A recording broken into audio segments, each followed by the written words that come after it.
There we go, I think. Sweet, live. Hey guys, I'm gonna just keep going. Like, there's not really much else to say that I haven't already said. We'll be working on the model today still. I'm currently in a state of like really disliking the model, but as I said in the last stream, that tends to be a good sign in the likeness process, because it means that you've crossed the boundary between, like, it's not uncanny valley, but it's a similar kind of thing in the way I like to think about stuff, where you're happy with a project because it looks better than a block out and looks cool, and then it starts to look weird because it's almost a reference and it's almost cool, but it's neither. And currently we're sitting in that. So yeah, I treat the fact I fucking despise this as a good sign. So I've still got to keep going. I'm still gonna hate it, but you know, it's not the end of the world, really, is it? So yeah, I'm just gonna keep going along with it. We'll see where it takes us. And yeah, if you got any questions, as per usual, feel free to ask. And I'm just gonna keep going. Hey Syntax, how's it going, man? So I need to figure out which parts are making me hate it, though. There's something with the eyes that's really bugging me. Well, I know the eyes are bugging me. There's a lot to that. I might take it into Critter to do some drawing. Because I tend to find that helps. I've got a feeling though it's the eye socket. Like, the eyes themselves are not correct, but the eye socket is what gives them the context they sit in. And I've got a feeling that's the bit I'm hating. Like, maybe this is too concave. Like, compared to the painting, it's not really concave at all. Or the painting's not really concave, and neither's hers. So yeah, I think I've made this too concave, which could be a symptom of the eye being too far back. I should probably get some reference of a head from low angles. And another thing I'm going to do as well is get some female head scans. So let's just bring that over. So I'm just going to go into images and white.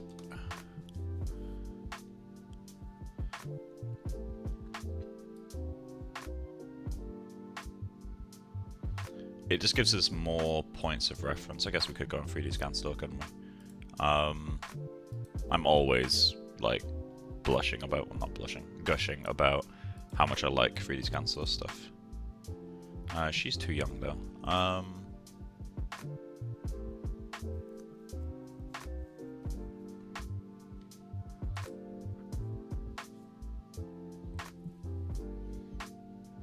To find someone who's similar-ish. I don't need someone who looks the same, because frankly that doesn't matter. What I need is people who have a similar face type. Hey Bessim, how's it going, man? I think she's a good candidate. We've already got her via this image, although I guess we can get some more high-res ones.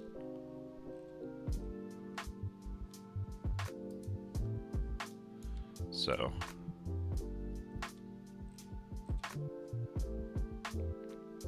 let's drag a few of these in.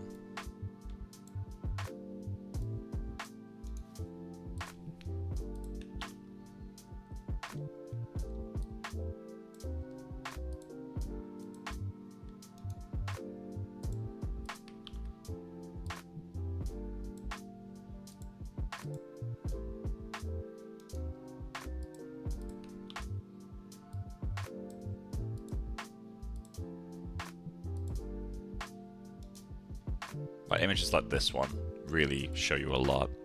Like, scans are just such a great form of reference. Especially, like, well-made ones.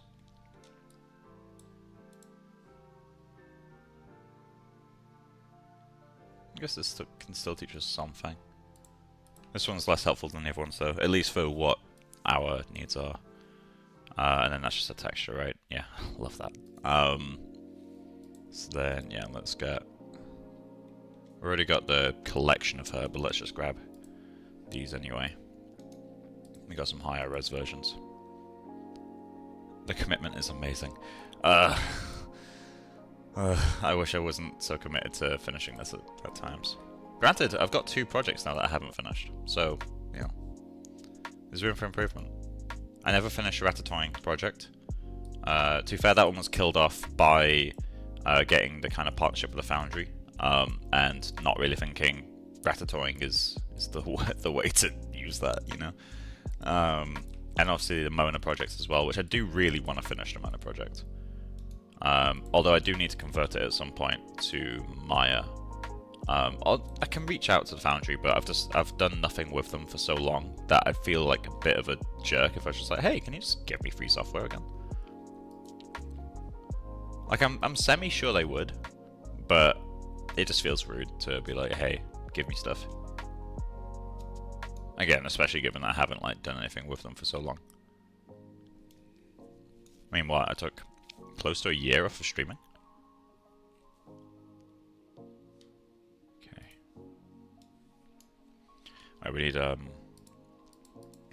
female head low angle.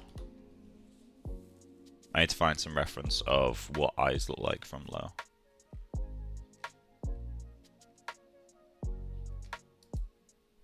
Is there a female Asaro head?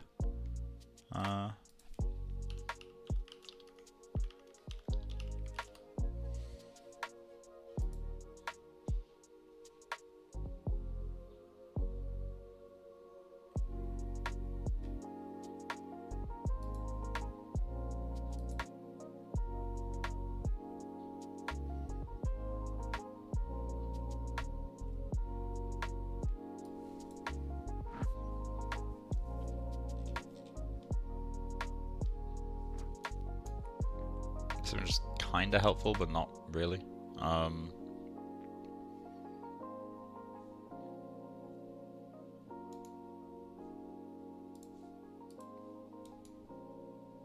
I can still see that this is visibly less rounded than the eye.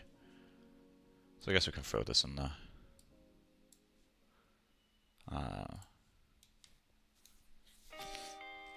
I can keep this on the screen. But yeah, so BMV. Breaks important. They are. That's the reason I took it. Like, I was just having a complete, not a mental breakdown, but I was like not in a good headspace for a long time. So I needed time away from work.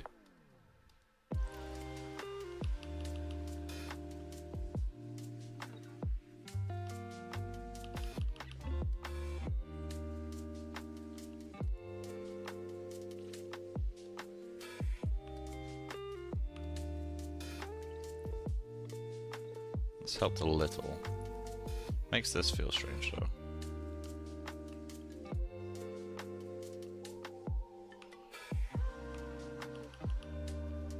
Okay.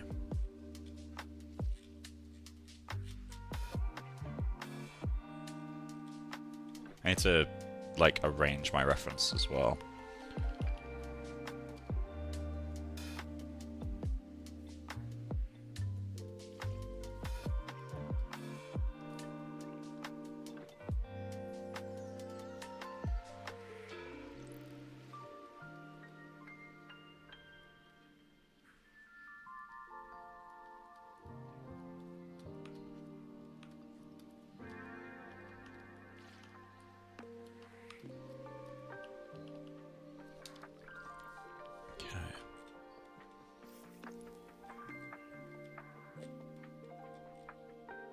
They've both got that.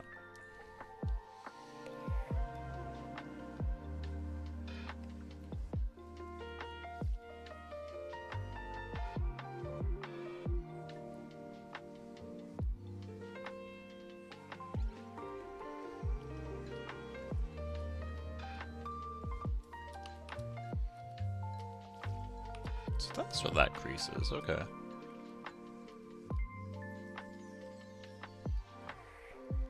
Learning stuff.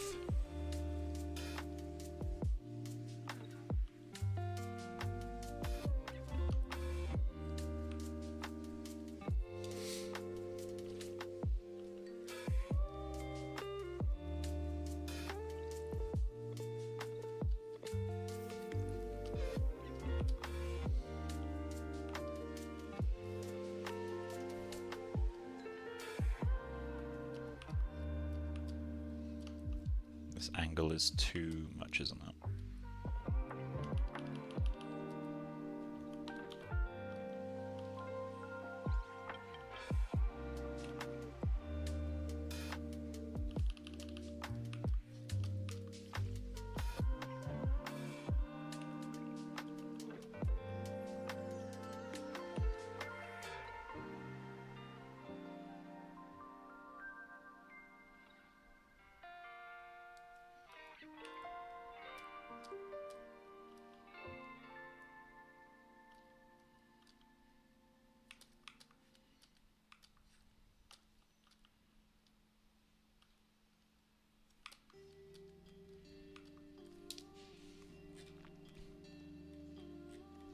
Let's cross-reference that.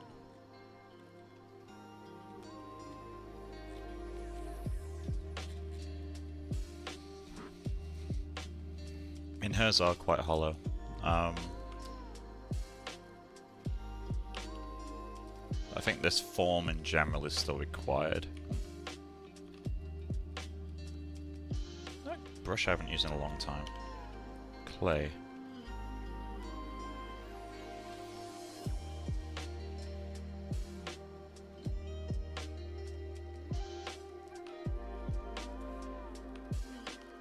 I don't like that. Hey, Lucas. Going to work with you today. Sweet. You know, professional work or personal work? I haven't memorized yet, like, who does what. So I'm not very good at knowing who's a student, who's professional.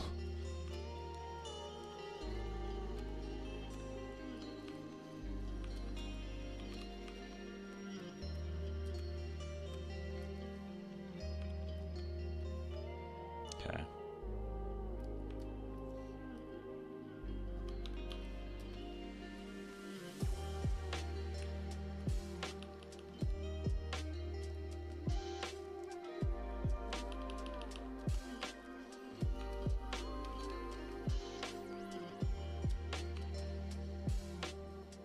Kind of ends there, doesn't it?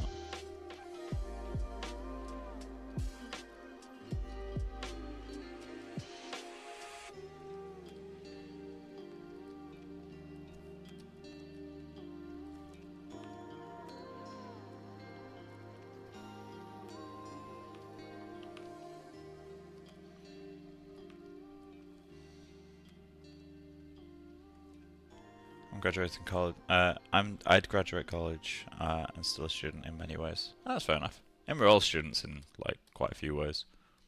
You never stop learning. If anyone thinks they've stopped learning, they're just not as good as they think they are. They need to learn to listen.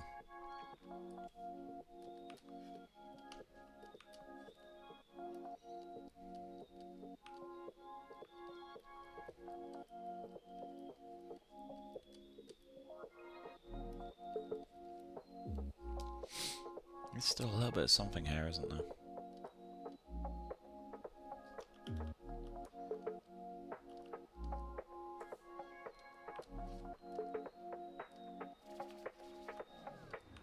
It's looking better.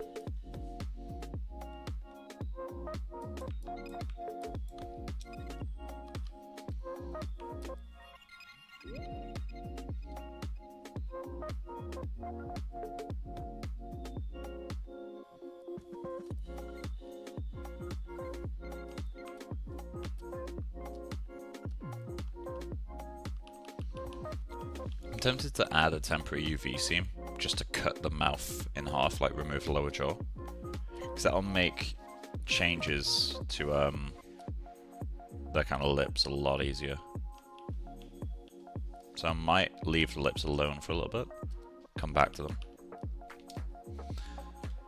Work on the ears a little bit. Actually no, we'll sit on the nose.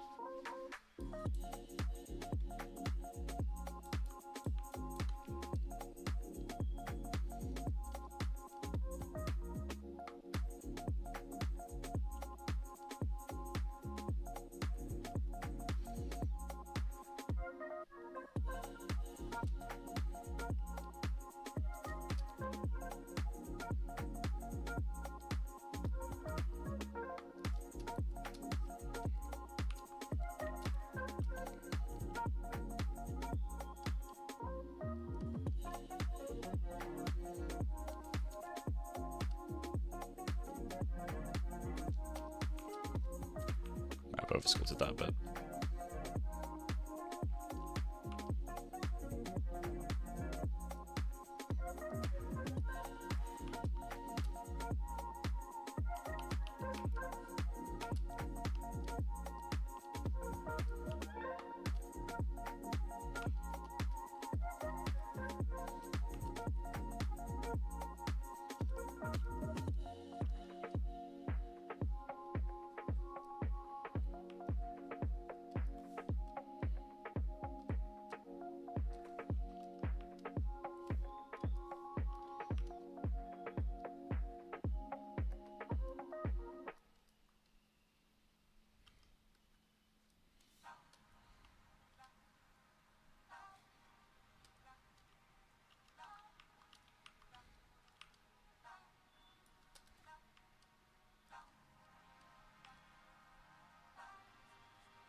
It's interesting that the bulge of the eye is kind of visible in a way.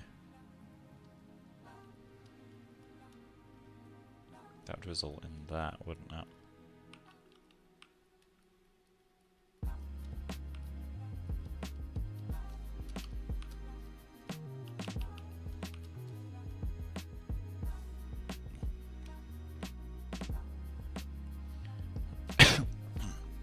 Excuse me.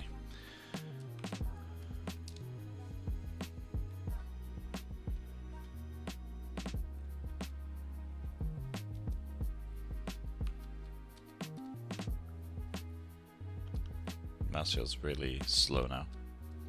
It was maps to both screens, now it's maps to one screen. It feels really strange.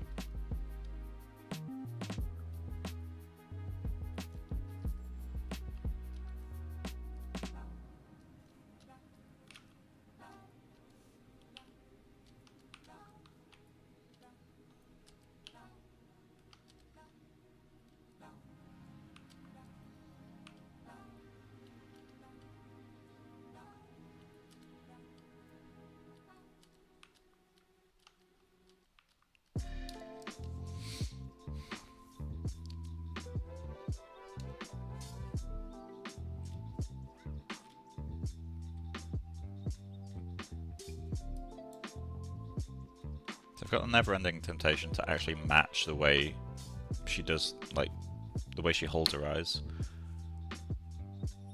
I like how it's getting solid really fast, actually. Thanks, man.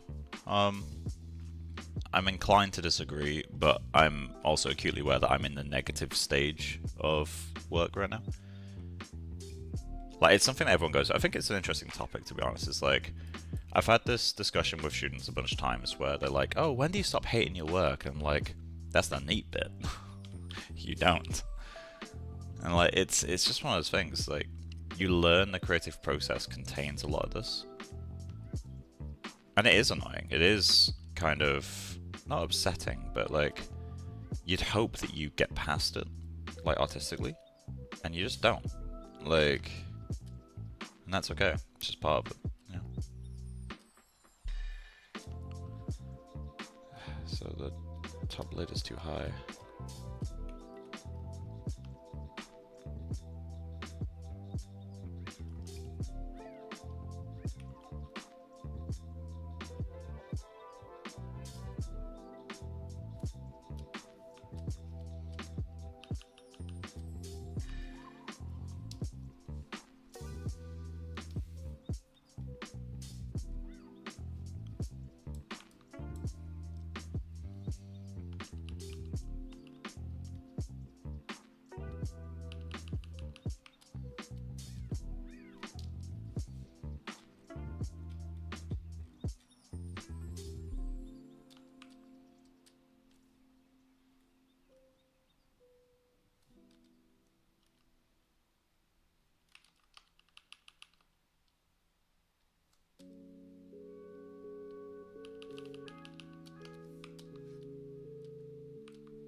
feels better.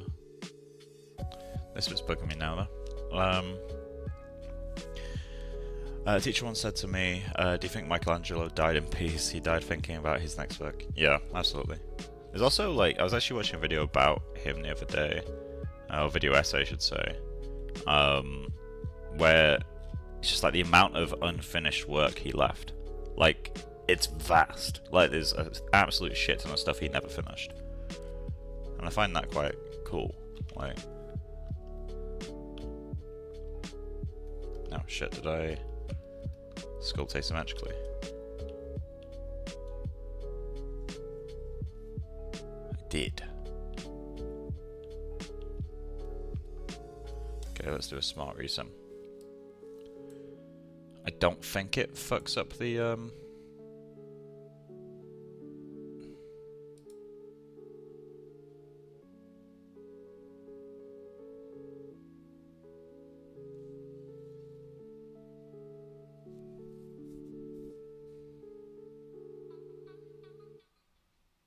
there we go.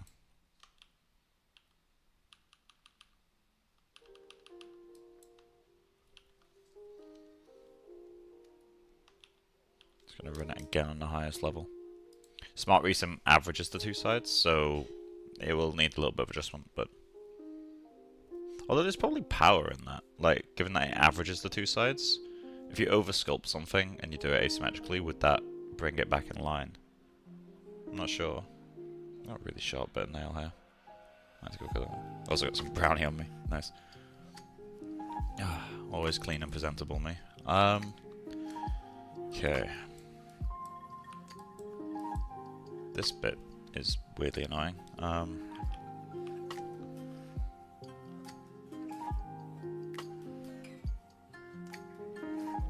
As I've said many times, like, ears is something that I genuinely believe really do separate artists who deeply care about their work and like spend the time to make things look great against artists who just want to get it done. That doesn't mean if you sculpt ears badly, you're not a good artist. It's just a general marker that I use. It's like, hey, if this person really cares about their work, why are the ears looking so poor? Like, why did they just throw them on? When it's probably one of the most complex parts of the body. Let's do it again. There we go.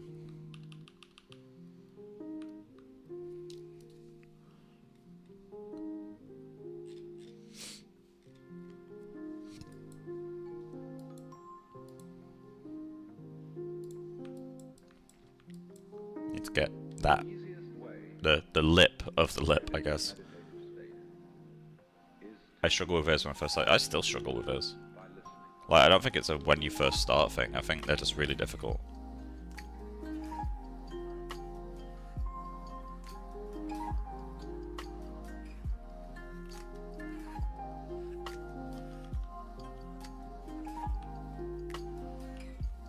It's too strong.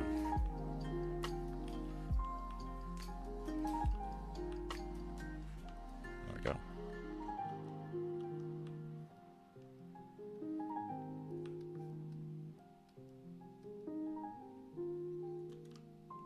Is it snowing in your area? Probably. Or windows are closed. Whenever I'm working on CG stuff, I close my windows. Makes it easier to see.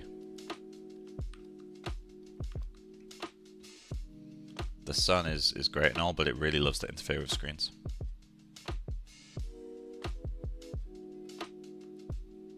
It's snowing here, fair. Yeah, it is snowing in Montreal today, I just don't know if it's snowing outside my place right now. Probably is.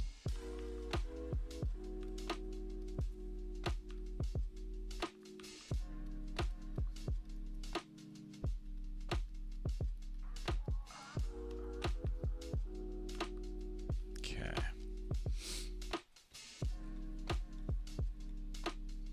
Just gonna grab all of these references, give them their own area.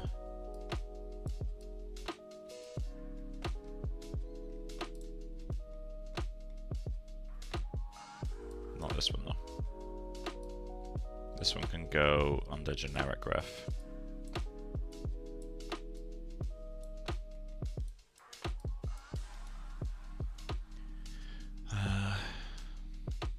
this controller.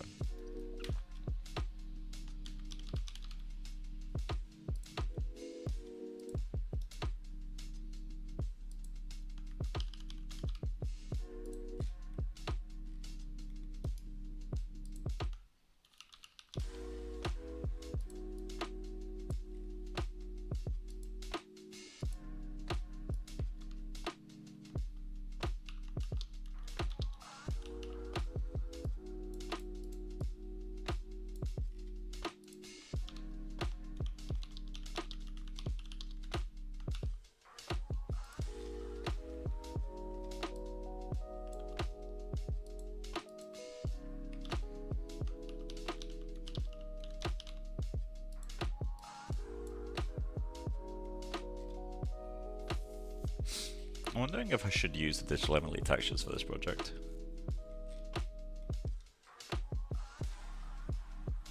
Because she is surprisingly similar.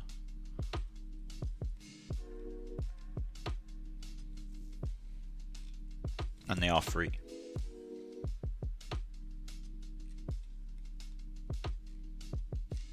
These are the low res images.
A little bit of a merchant thing going on there.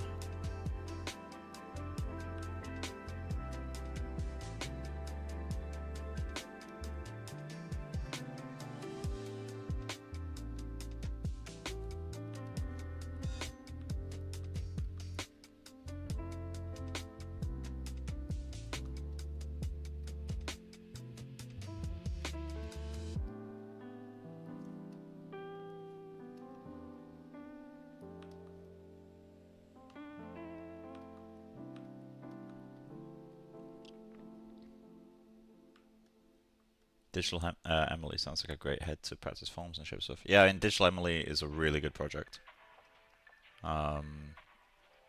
It's called the Wiki Human project, I believe. It's quite old, like relatively speaking. Like the original Digital Emily is a very old project. Digital Emily 2, which is the one that you see the most renders of. Well, I used that for reference when I was in university. It wasn't even, I don't think it was new when I was in uni. So that's quite old as well. I believe it's a V-Ray project, but they made the scan and all the maps like completely open. Like anyone can use them. But I'm pretty sure licensing wise it's also pretty liberal. Like you can kind of do what you want.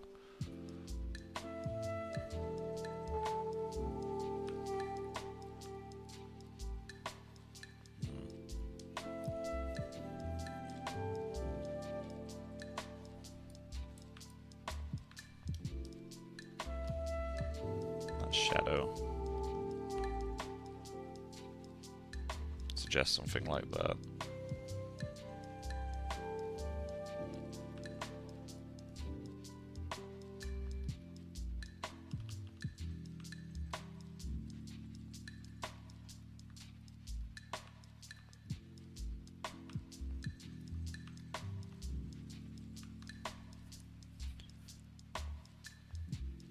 I was thinking you can't ask her for some refs. Yeah, I mean, she's already sent me some images. But I'm trying to not rely too much on the fact that I can get whatever ref I want.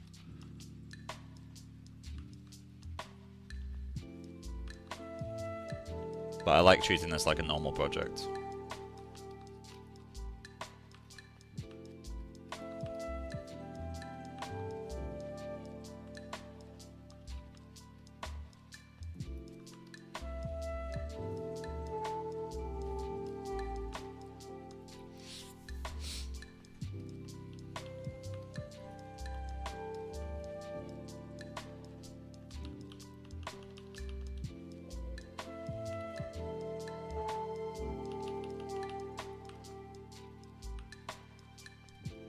There we go, that helped a lot.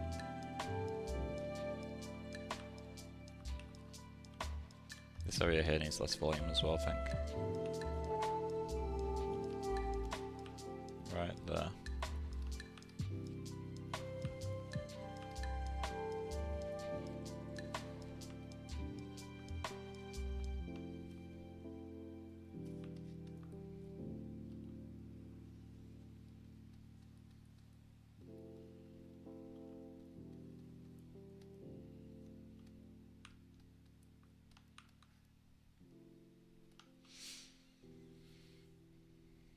But I still think your modelling skills super good for someone who doesn't work in modelling. Thank you, man.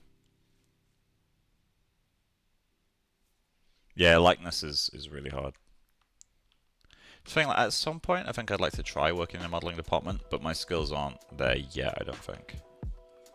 At least within the context of I'd be going from a senior look dev or groom to probably a junior modeler. And that's not something I want to do career-wise. I could probably get like a relatively senior model position at like a really small studio, but that's not for me either. I've learned that.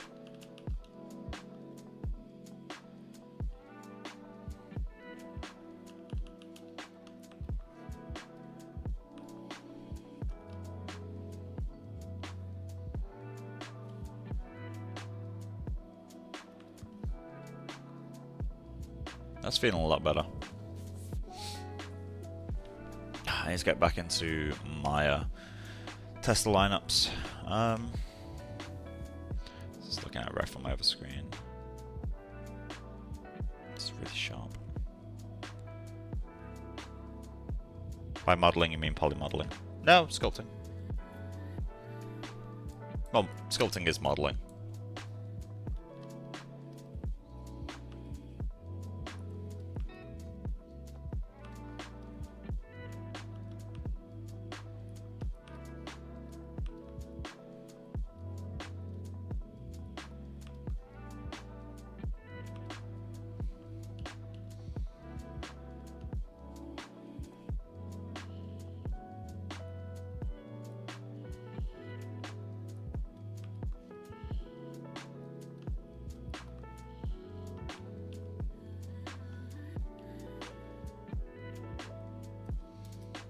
Call that. I want to join in studio just because everyone touches small places on the pipe. I really like almost everything about 3D. Yeah, I mean, I quite enjoy a bit of everything, which is why I do these personal projects.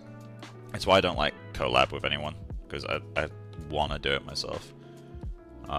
There's been a few like people who have reached out to me in the past, like, hey, do you want to do like a collaboration? And I fucking love their work. But I'm just quite determined to do everything myself.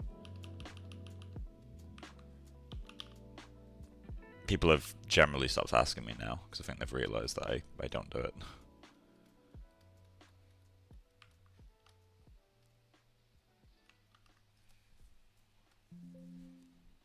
Ow. That's really sharp. So I'm just going to go cut that bit of nail, because it's snagging me every time. Back in a moment.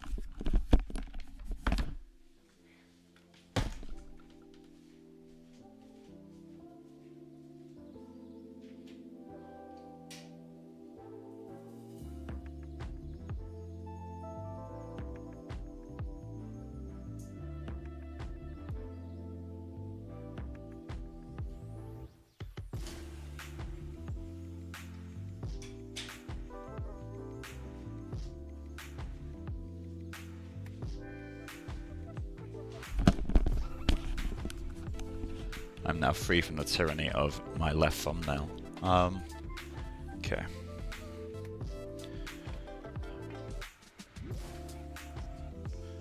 So, need to get a new chair soon. The wheel on this one's starting to go. Well, starting to, is gone. Like, it keeps falling off every time I move.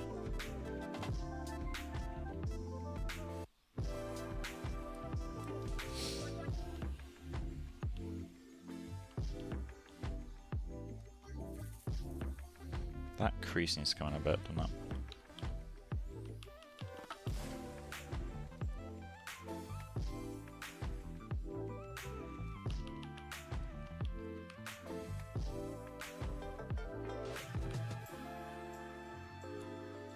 Bit too much volume there, I think.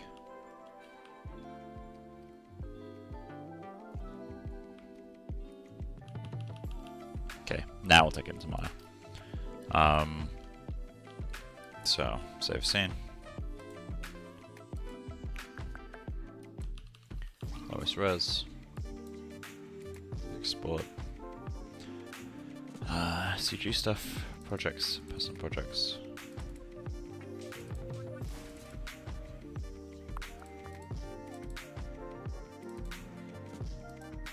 And what did disk while we're at it.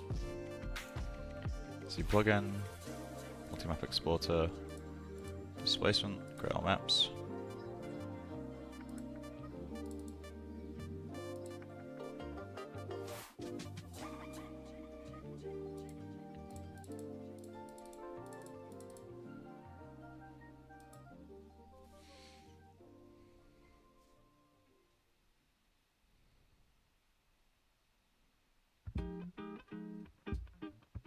Oh, nice. Can I send it to you to check when it launches, of course? Like, you guys can send me whatever the fuck you want, like, work-wise anyway. Like, yeah, whenever you want to send me stuff for feedback, just put it in Discord. And if it can't go in Discord, that's fine. If it can't go in Discord, it probably can't go to my DMs either. So, I'd say, like, especially something I want to be very clear on is do not send me anything NDA. I've had someone do that in the past. They will remain unnamed, but I did kind of have a bit of a go at them.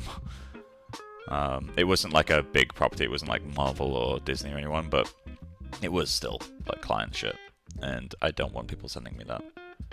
Not because I'll get in trouble, because you guys will get in trouble.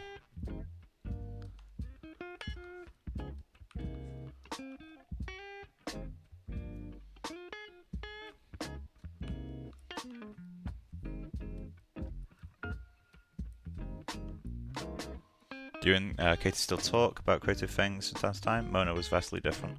I haven't actually spoken to Katie in a while. Like, she's just getting on with university, really. I'm still part of the Discord of their university. I kind of like check up on things from time to time. I tend not to get too involved with that Discord though, just because, like, I don't know, there seems to be a bit of a weird vibe. But, you know, I try to kind of give advice and help out when I can. But a lot of the students are very unresponsive, like extremely unresponsive.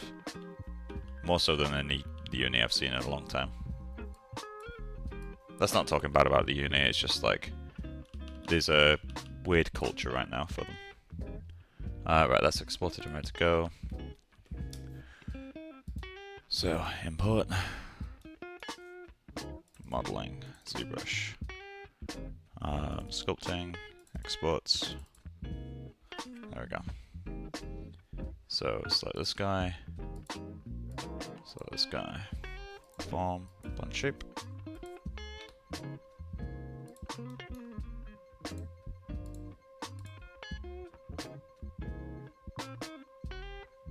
It's got a lot of changes today.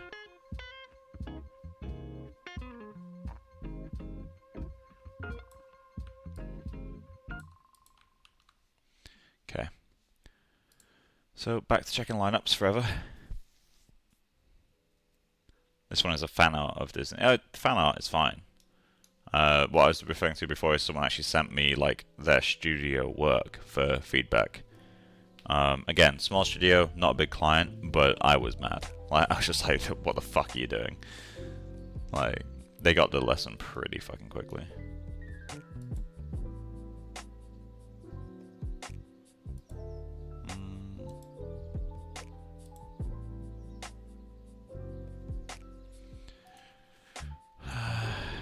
view, camera tools.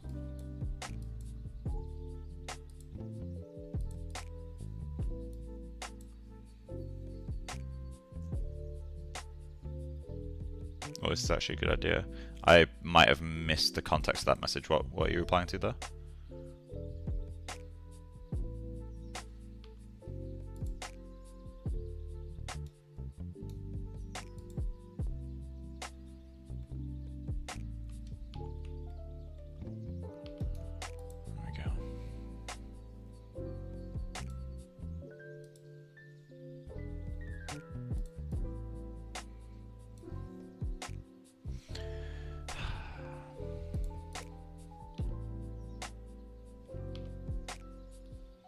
So it is further out, slightly further down. I'm wondering if that's a lineup issue though.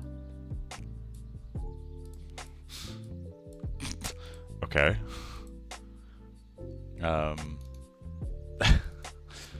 Why is the camera so fucking sensitive?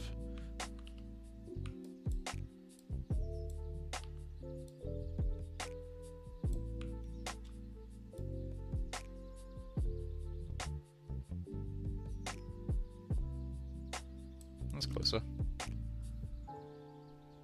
It's pretty close actually.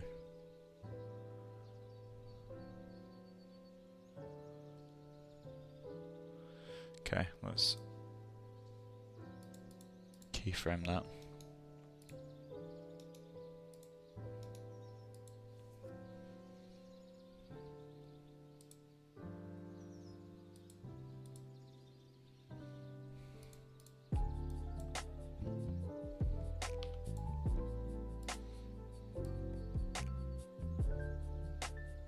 Okay, everything's too far forward in this one.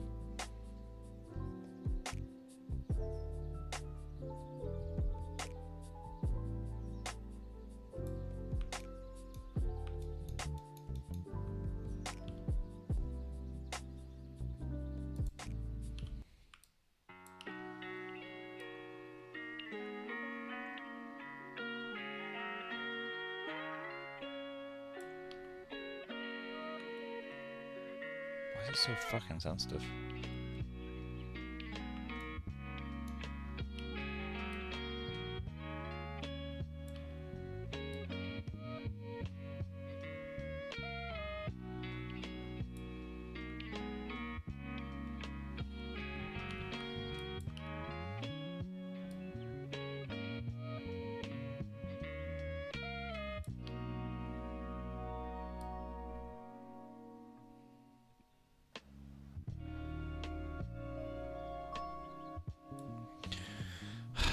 Right, okay, so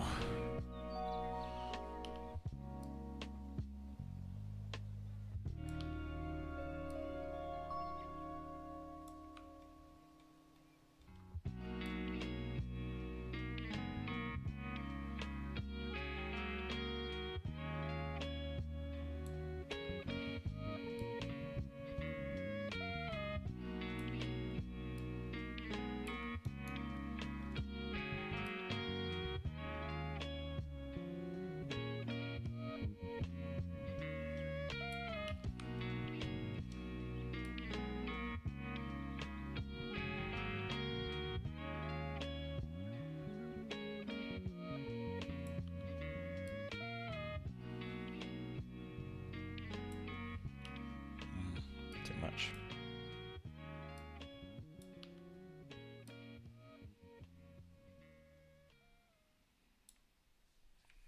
I'm curious about this one. Why is it a focal length issue, or are my ears just way too far forward? Because we have a side view that matches pretty well somewhere. And this one matches fairly well. The ears are too far forward. But this one, they're fine. And this is probably the best match we have. That's not a perfect match, but it is pretty close.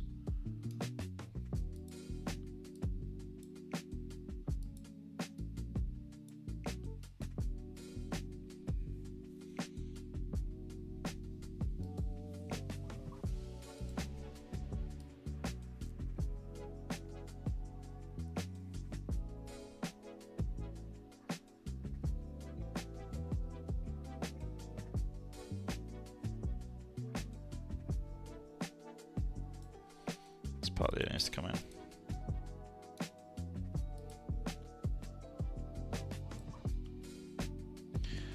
Does the eyelid need to come forward? Specifically, that bit.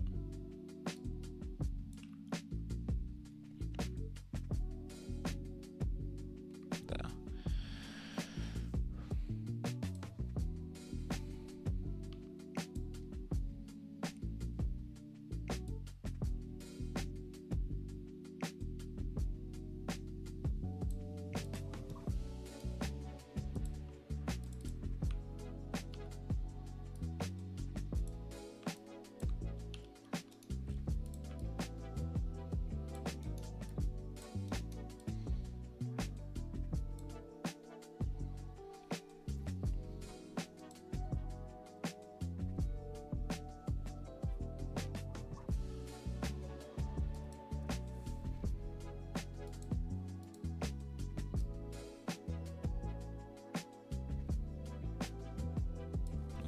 That part needs to go up.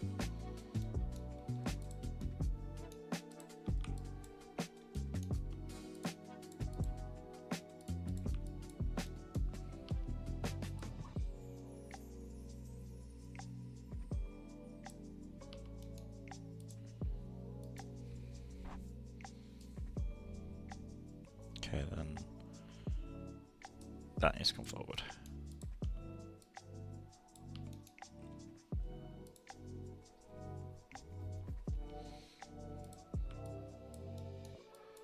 There's this view looking decent. That seems like a lineup issue. Yeah,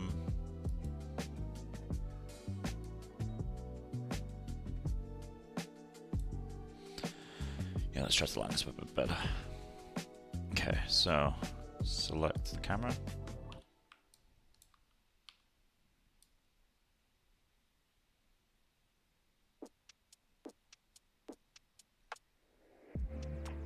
I tried to line up using the nose and the lips because I know they're pretty close.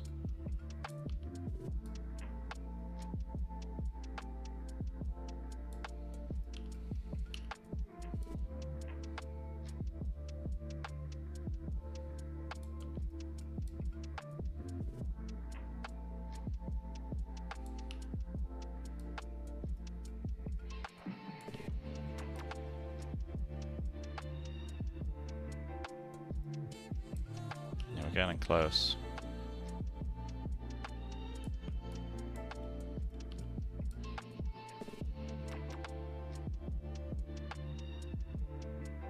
It is still far off though. Oh, the chin's really up. Is that a mouth open thing? I think she's facing too far.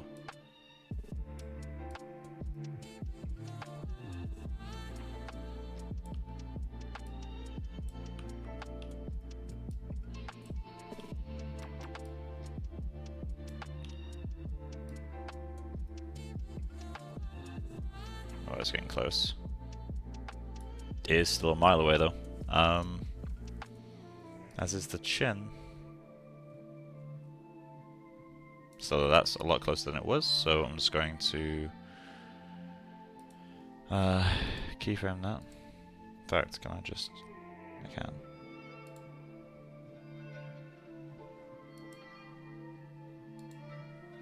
Okay.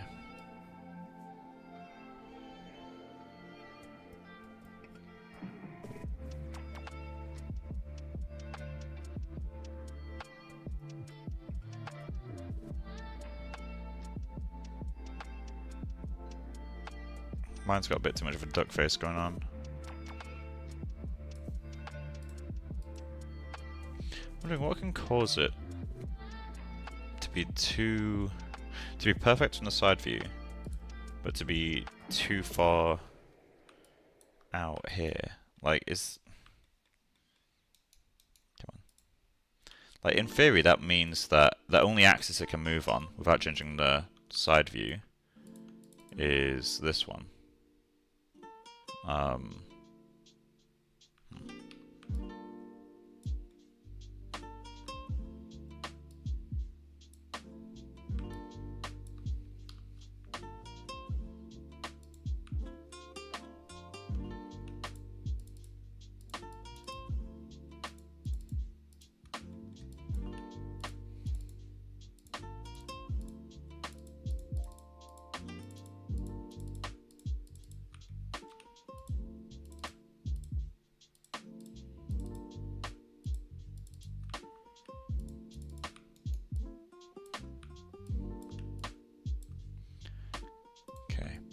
So in theory, the only axis it can actually move on, without affecting that front view, is X.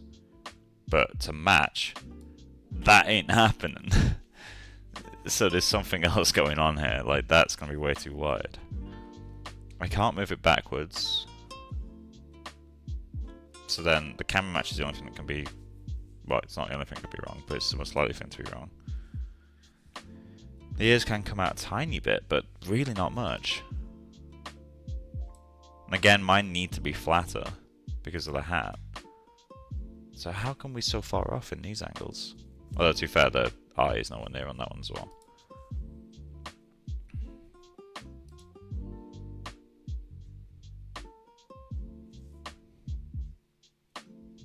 Where's the fun part? Question. Good question. This one's a pretty bad match as well. That jaw, so far off.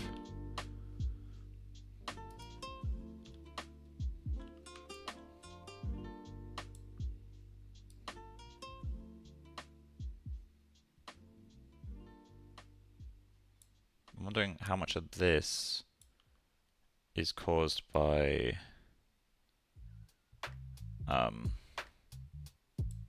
focal length being wrong. Like, what is the focal length on this? 50. It's about right for a phone, is it not?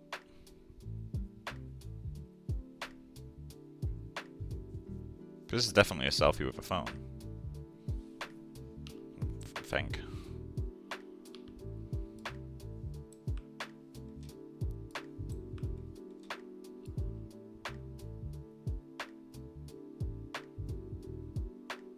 Oh, camera's a lot lower. It's going to help the jaw a lot. So we've got too much volume on that side. That is so much lower.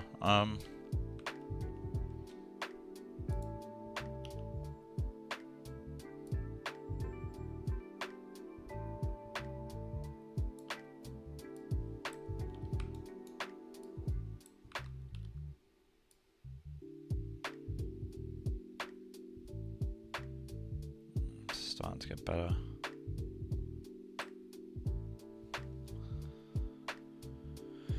Still off though, so I guess that means my focal length is too high. So I'm going to yes. Let's go to 35 and then set key on that.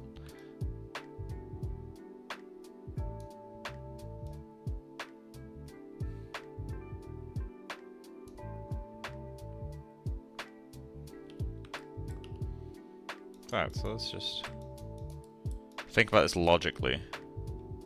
If this is a selfie with a phone, it can't be this far away. It has to be like that kind of distance. Holy shit, okay. The fuck focal length is this?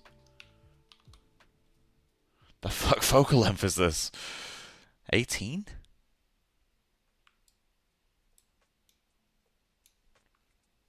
That can't be right.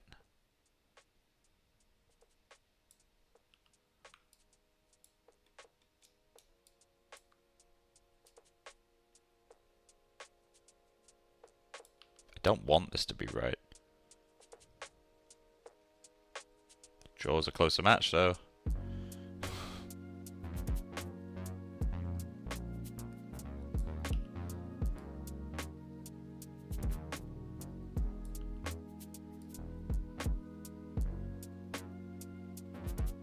Jaws a lot closer.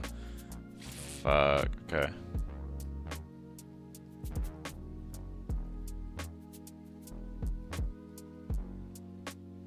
That can't be right.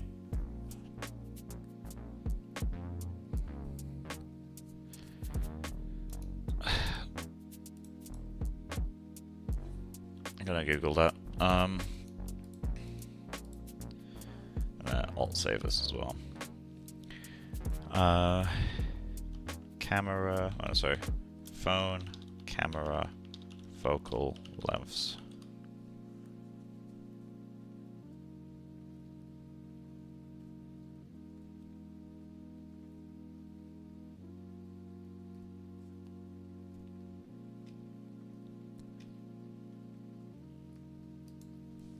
phone selfie.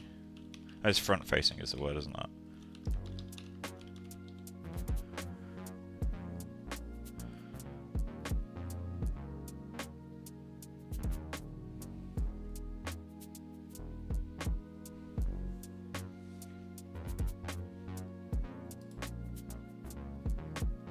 $23 equivalent.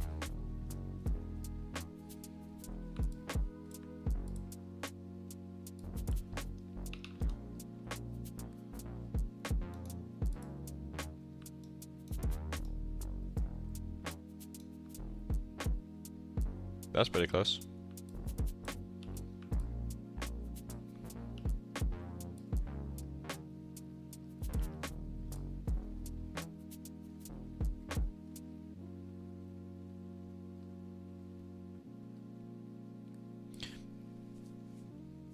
I guess that's it. Okay, so 23mm is the actual phone focal length.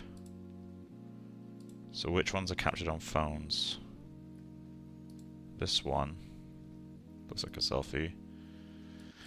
So set that one to 23. See if we can get a better match. Okay, cool. Yeah. Yeah, that about does it. Alright. And it forces a distance that's at least somewhat reasonable. Not quite, but a damn sight closer.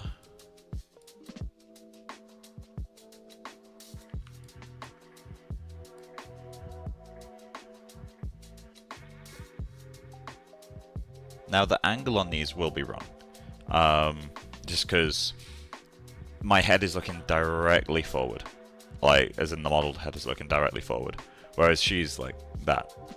So the camera is going to have to adjust to compensate for that, because I'm not posing the model to match for cameras, because that's just not how camera matching works.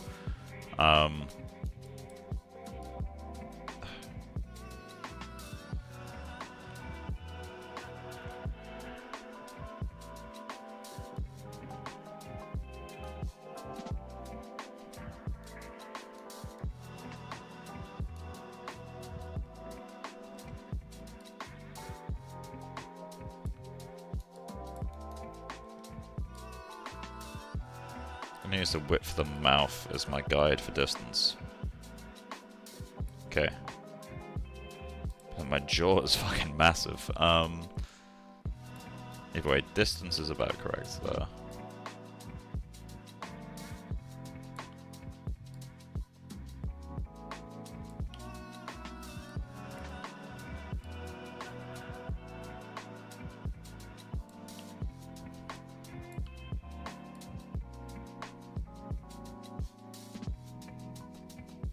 Ears are too high now, right? Yeah, ears are way too high. So, I guess ears are going to be the way to measure this, aren't they? Because they're going to be a thing that's at the correct height.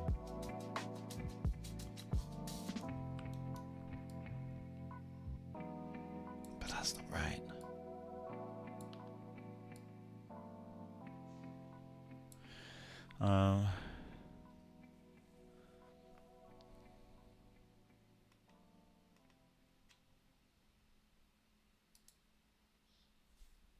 $28 to $35. Well, it can't be higher.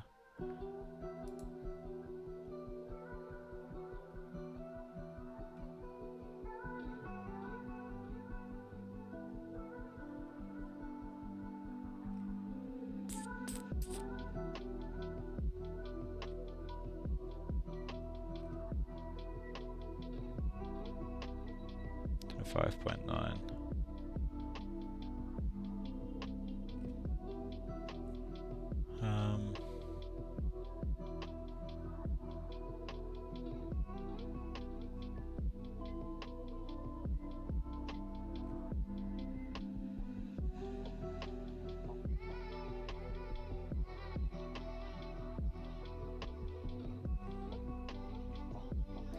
Yeah, this at 23 is the kind of agreed on number.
This one's hard.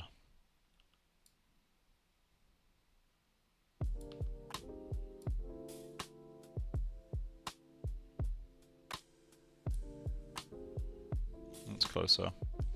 I'm gonna bookmark that.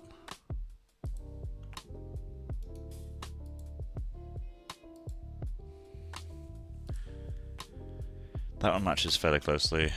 That one, so-so.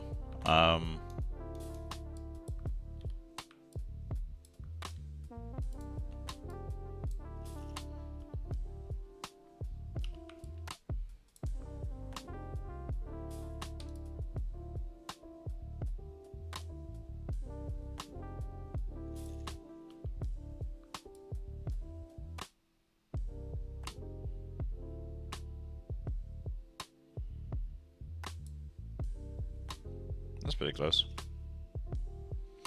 The eyes are in completely wrong place though. And that's not just because they're closed. Like, closing them will help, but not that much. Also, we got way too much jaw. Which would mean more that way. Oh shit.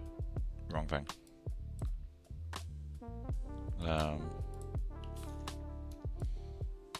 It would mean that angle needs to change.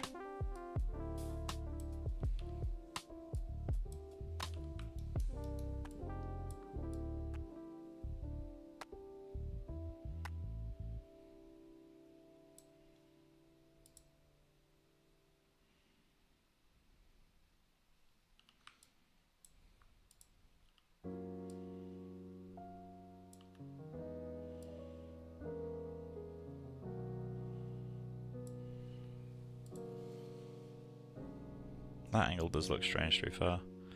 The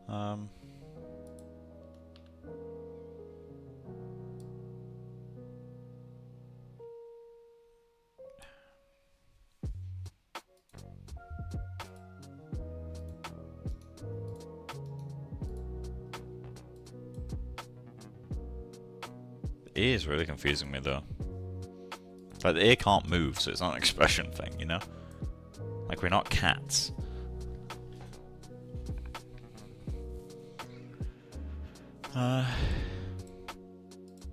Let's have a quick look at that jaw.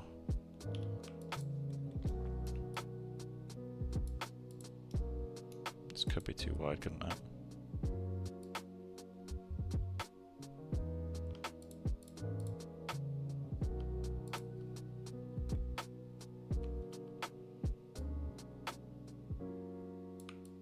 Oh yeah, you can't come in that far, can it?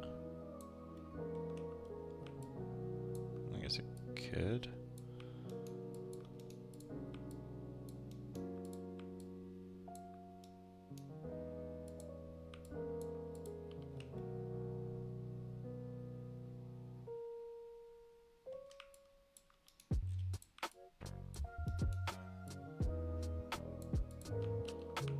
Okay. I'm gonna Alt-Save, take this back into ZBrush. Export selection. Modeling. Maya exports.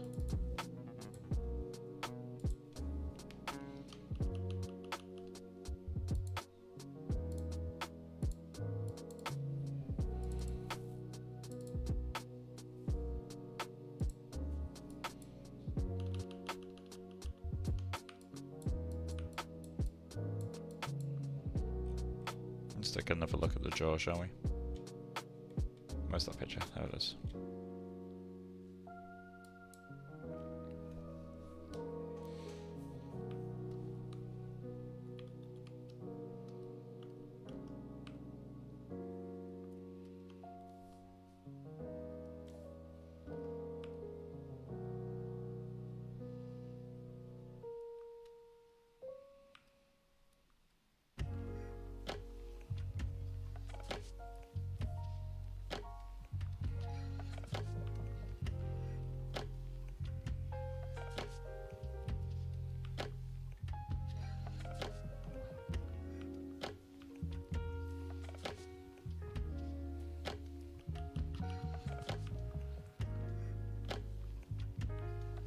I really want to capture this.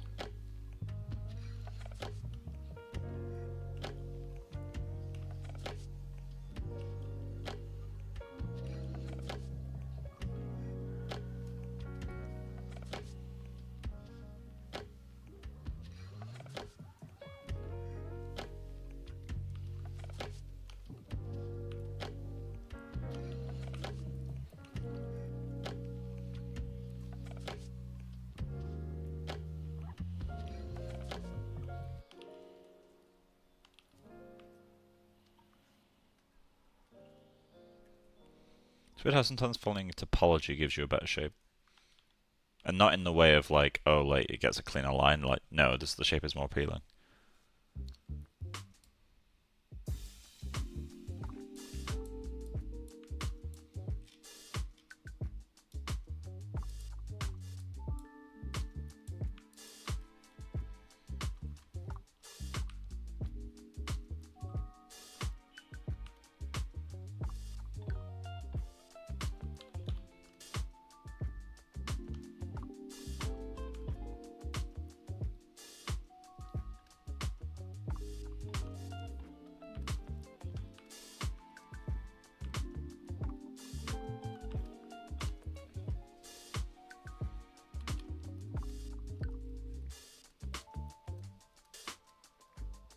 That's a funky looking angle.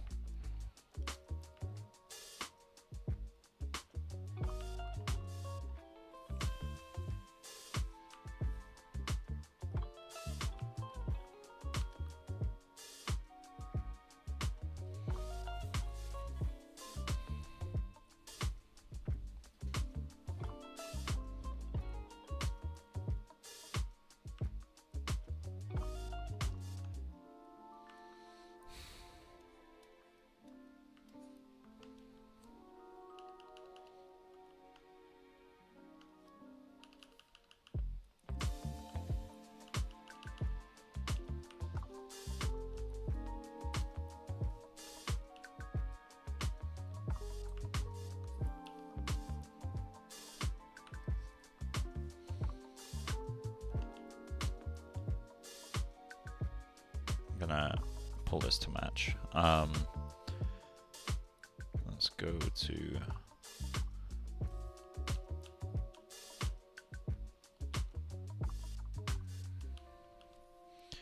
storm off target.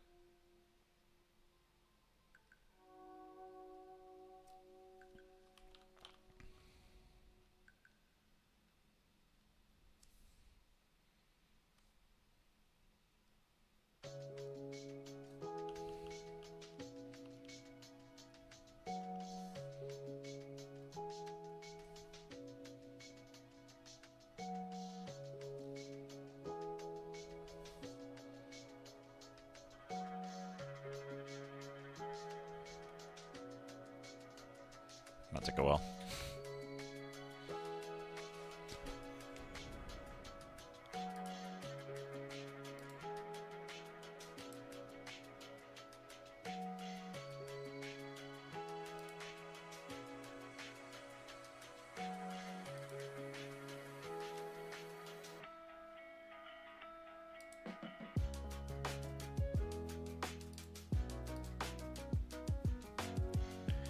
Okay, is that done yet? Oh, still going.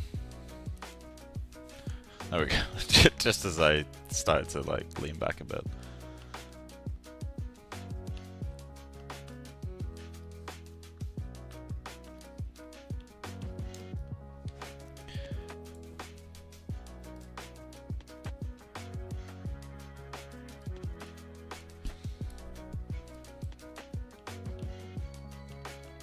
Okay.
Ah, yes.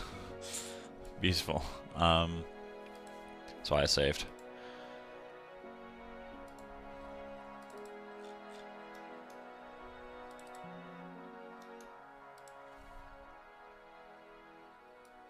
Okay, there we go. Back into Maya. So let's go full screen this one. File, import. Let's do this.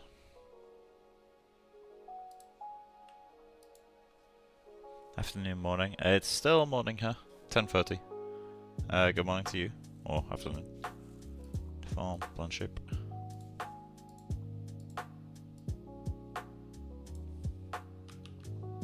Okay.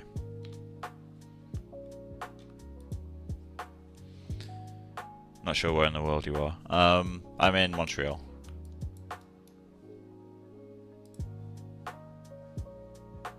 Canada, specifically. I don't know if there's another Montreal in the world.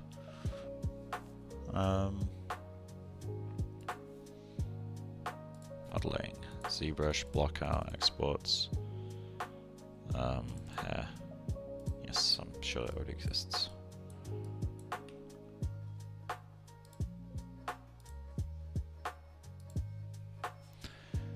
File, reference editor.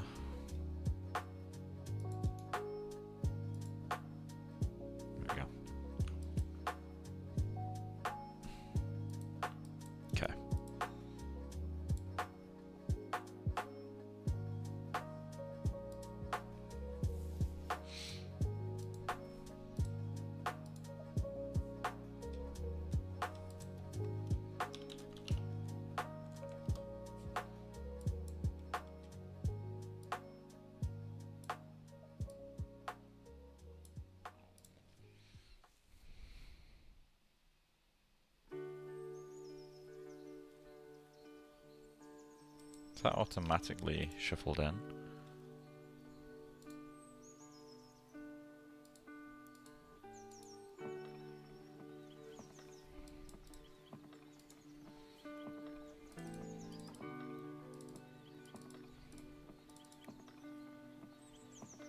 Yeah, I can delete these now.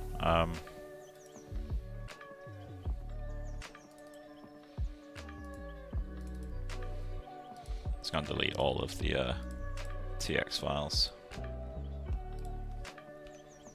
we go.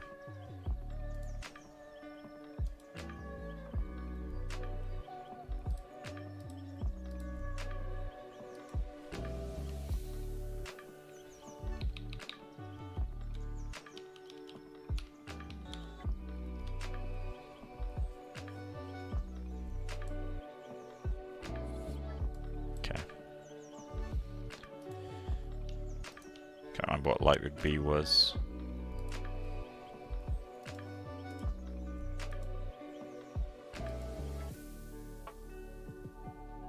I live in Manchester. Oh, that's where I'm from.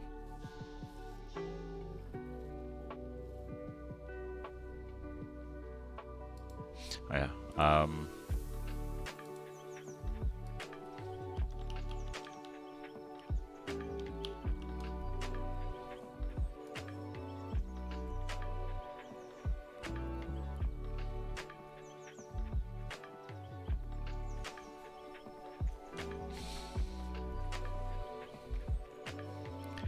gonna temporarily assign a different material. Let's do Rombo. Let's do a diffuse generalize for now.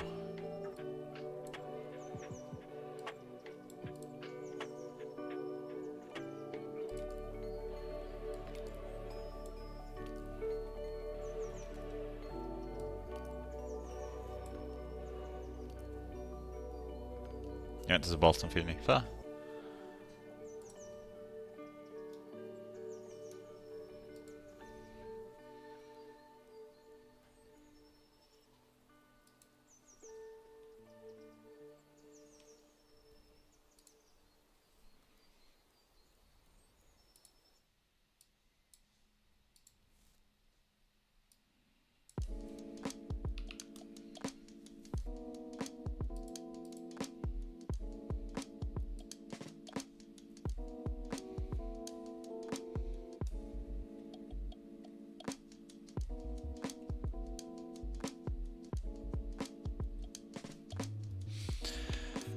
So I need to test out the different Rumbo materials because I don't like skin layers.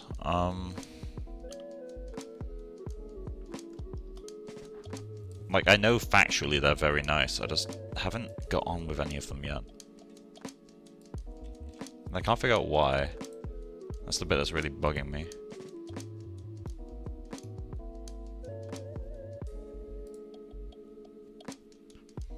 Granted, I barely have any textures, so let's be fair on that. Like, I'm not giving these a fair shake. Spec. Oh, it's a diffuse first off. Throw that into there. At a mix of about 0.25.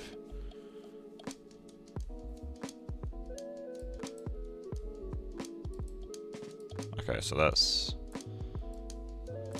a diffuse material. It's about the roughness we want pretty low.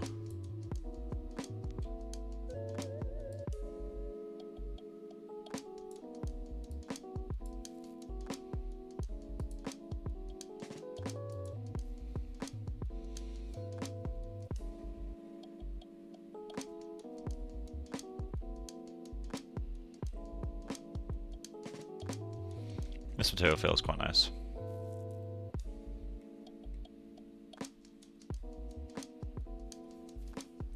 What's the material that's on the cornea?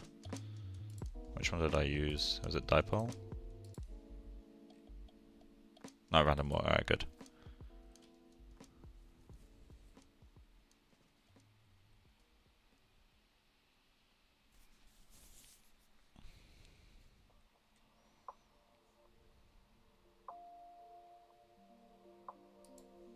Okay.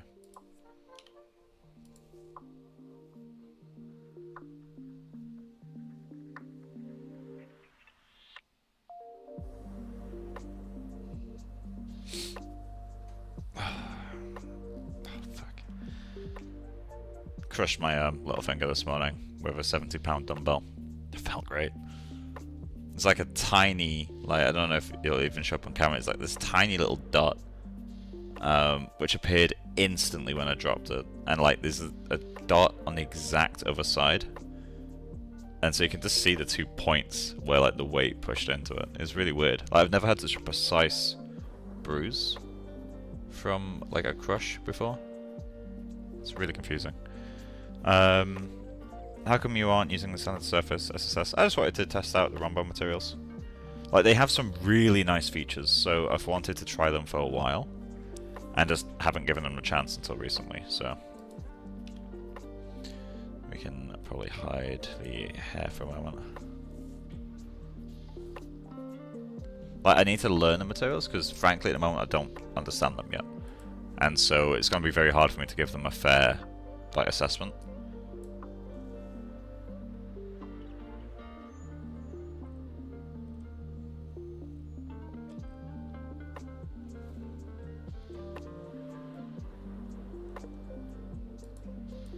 See what the different blend modes do.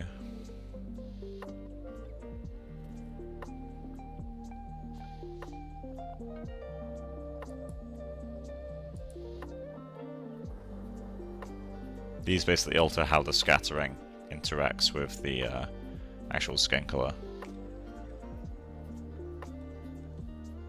I think the Disney one maintains my original colors a bit better. Although I do quite like Pixar. If I can make it a bit more obvious by doing this. So with Pixar it looks like this. Well, it looks like it's going to colour no matter what, actually.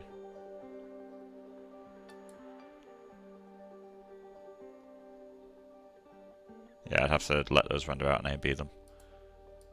Pixar. Let's go back to a more reasonable one. So let's set that to 0.98. 0.35. 0.2.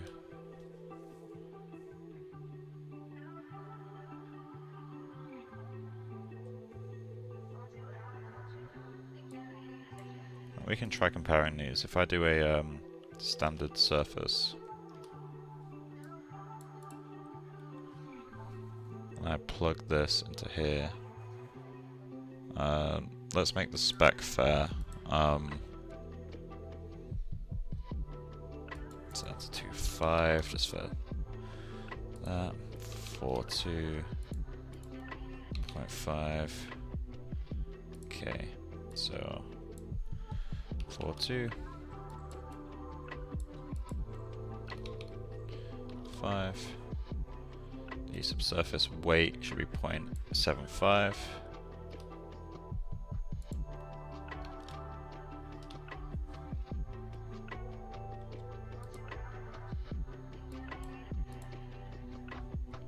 Okay, under 1v2. So view, store snapshot. And then what we'll do is just drag this guy into here. Probably need to adjust the scale a little bit. Let's go 0.1.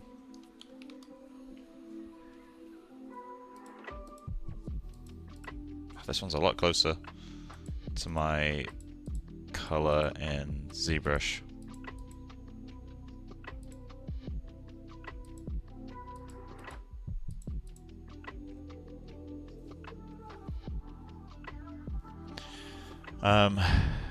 What's the theory? Oh, sorry.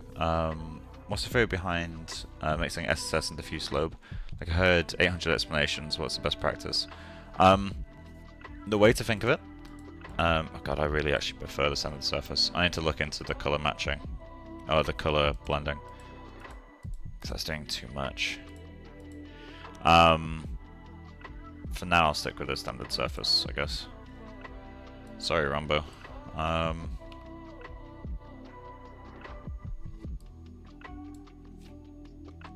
Let's just drag that into there.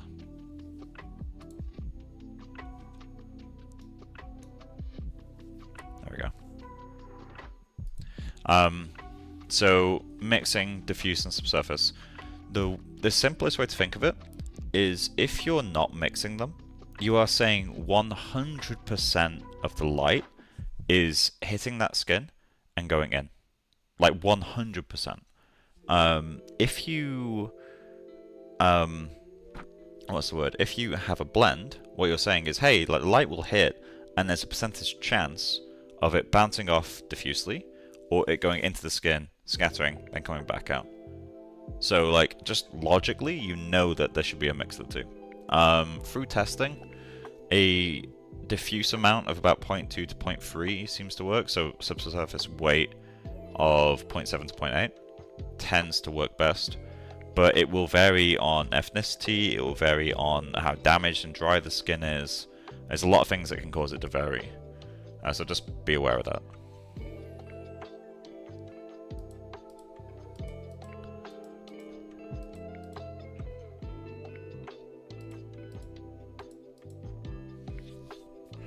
Yeah, I'm really curious as to why...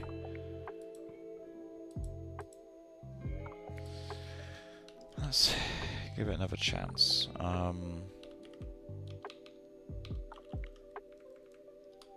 So I don't want to just like plug this in once and be like, okay, that's enough. But this is tinting the color so much.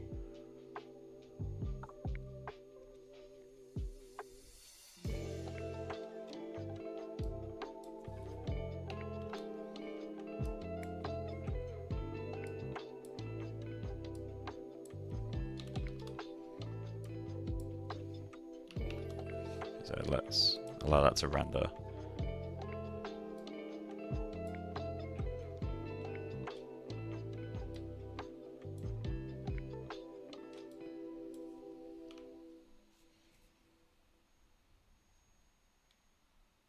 I'll let this get clean so we can compare more fairly.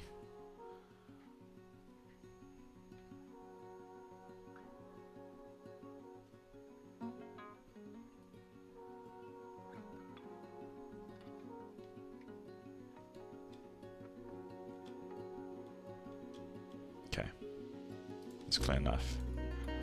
So still a snapshot. Then let's assign.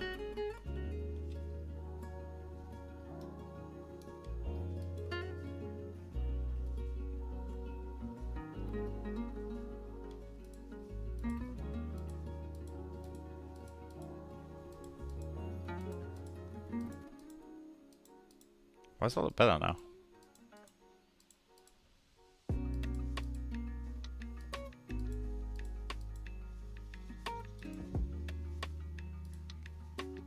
Is it the Pixar?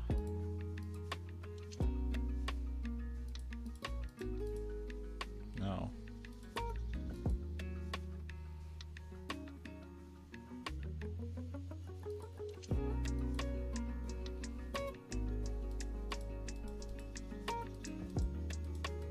Translucency is a really nice slider. That's the thing, like, the Rombotools have a lot of power, like, really a lot.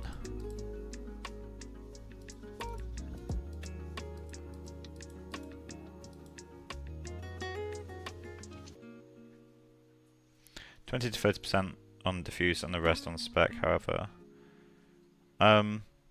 Well, spec kind of balances itself. Like, most modern materials are built to kind of figure themselves out for you, basically. Like, you used to have to balance spec and diffuse and everything together, like make sure that all the weight's added to one, but I don't think that's the case anymore. If it is, I've not done it in years.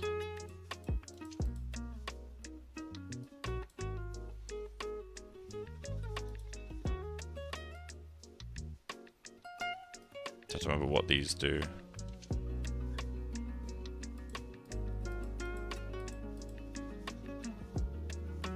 I think it's the Rumble materials, they do render a lot quicker. So I really like the darkening on these.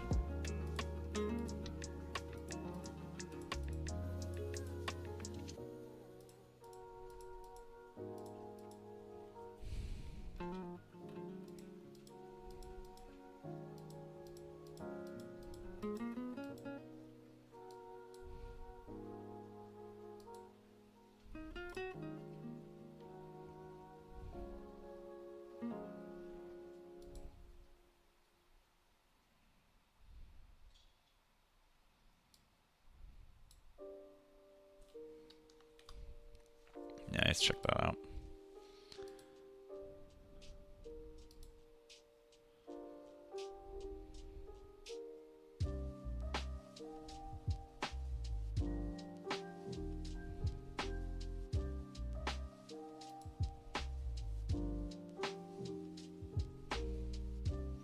If you decide what you want to use from 3D Scan Store, there's a head that I've got from the Mona project that might be applicable, but I'm still weighing that up. I'm not sure on that yet.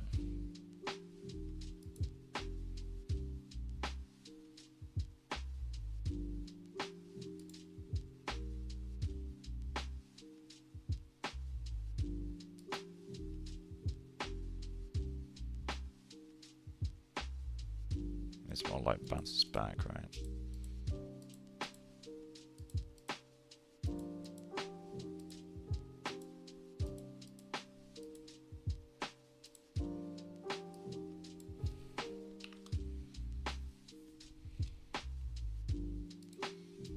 It'd be nice if there was multiple specular lobes in these materials.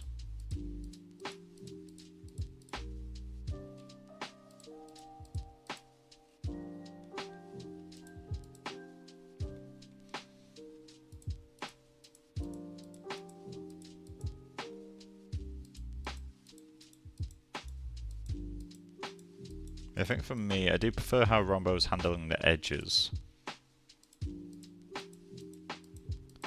Kind of for now, I guess. Don't know what happened with this one.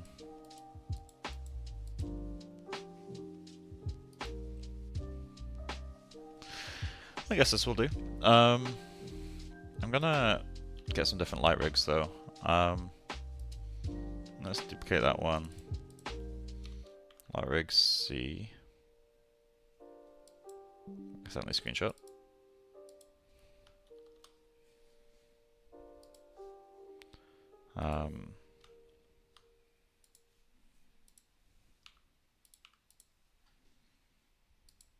Okay. Does image work better for these as well?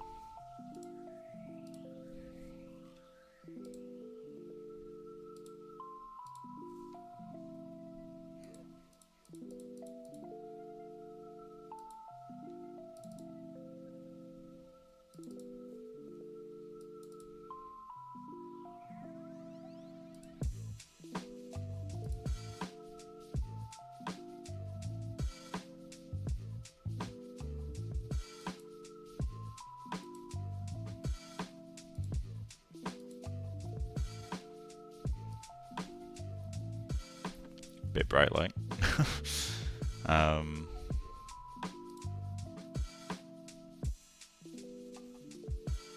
Oh wait, yeah, I also haven't done this thing. It'd be nice if it remembered that. Oh god, these are really dark now.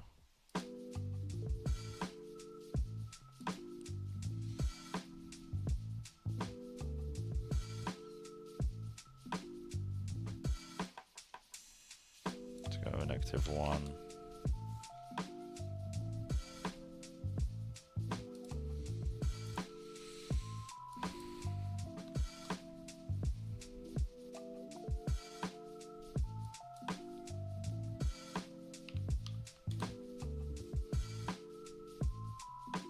It's like a reverse Rembrandt.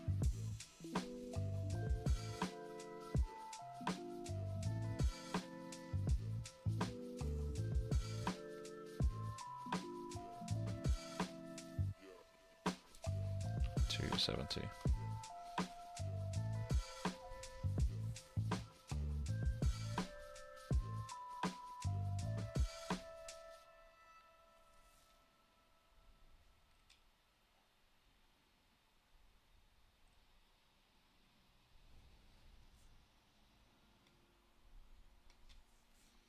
Okay, let's get into the eyes.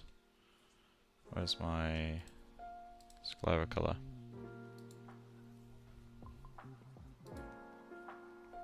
Let's give it a hint of HSV.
A little concerned about how dark the eyes are.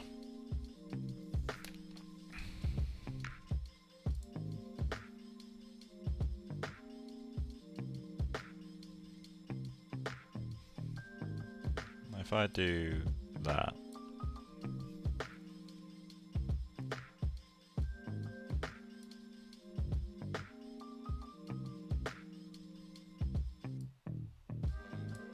So the Rombo materials are really fucking quick.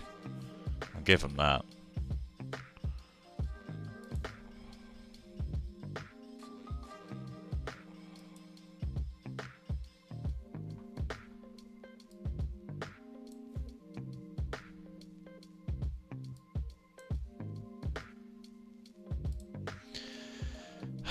Yeah, so refractive caustic, if set this to transparency, the geometry inside renders the correct brightness.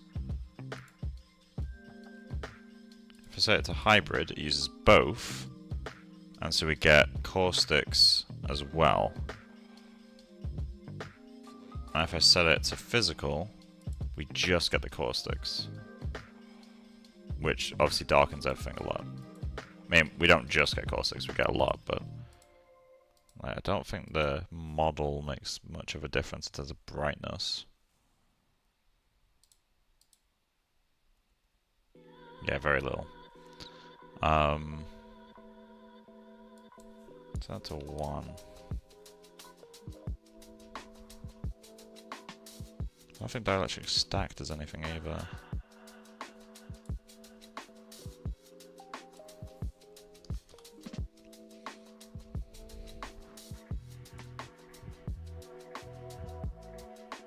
That doesn't seem to do anything either.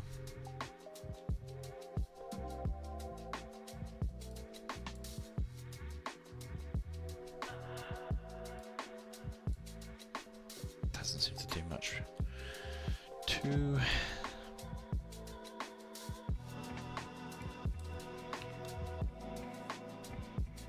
I can't go above 1.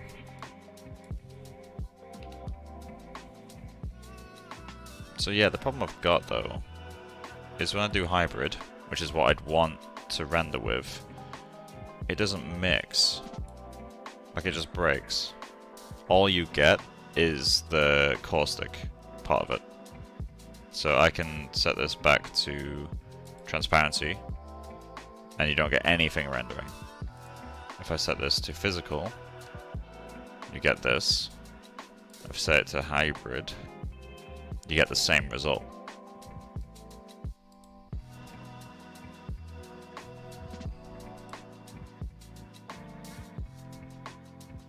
Which is quite frustrating. Because that kind of necessitates me to not use the Rombo material, because I need the brightness to be correct. There is a mixed colors, but I don't think that is gonna work. And let's try.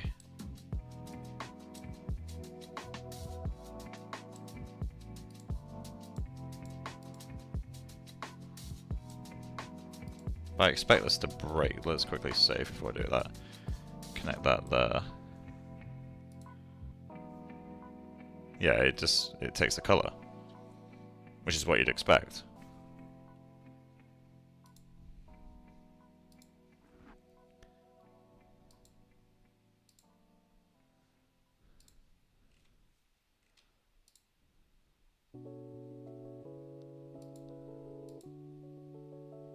That doesn't do anything.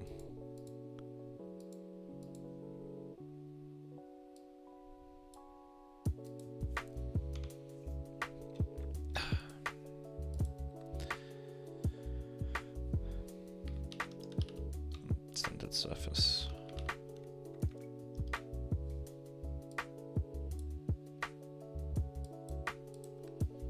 Layer.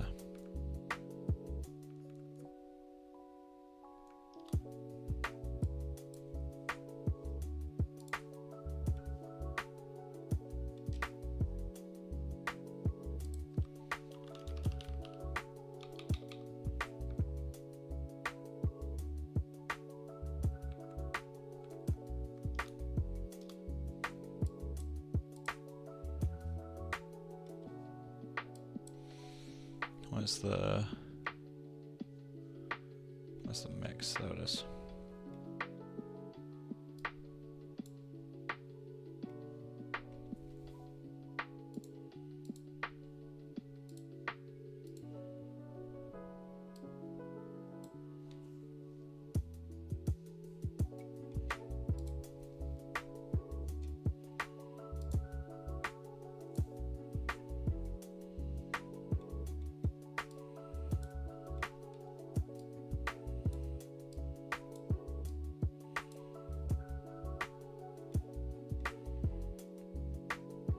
Or is it mix 2 that needs to go? Oh, it is.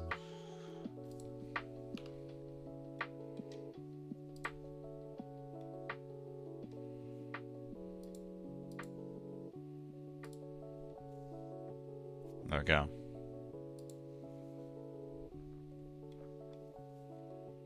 But that one just works immediately, and that's the problem I've kind of got with this.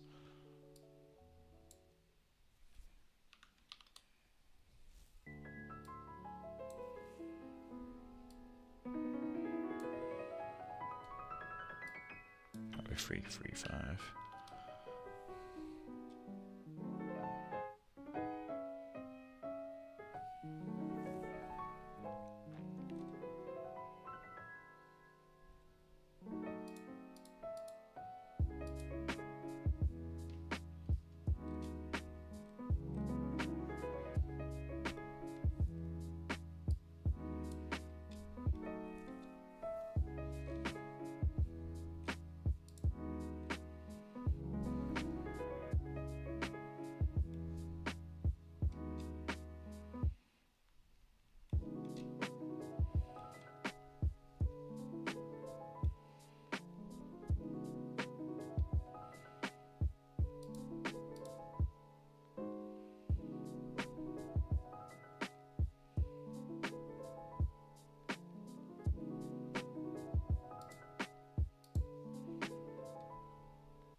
You know, with V-Ray, does glass work the same as all? No. No, refraction is one of the areas where it works quite differently. Okay, so let's view, still snapshot. So the difference between these is that. Now, I do like the look of the caustic one, but this is what I would expect to see. And that is going to be a problem.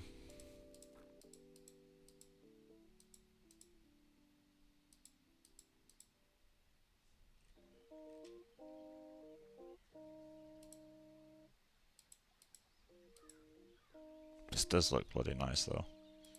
But again, it's not what I'd expect.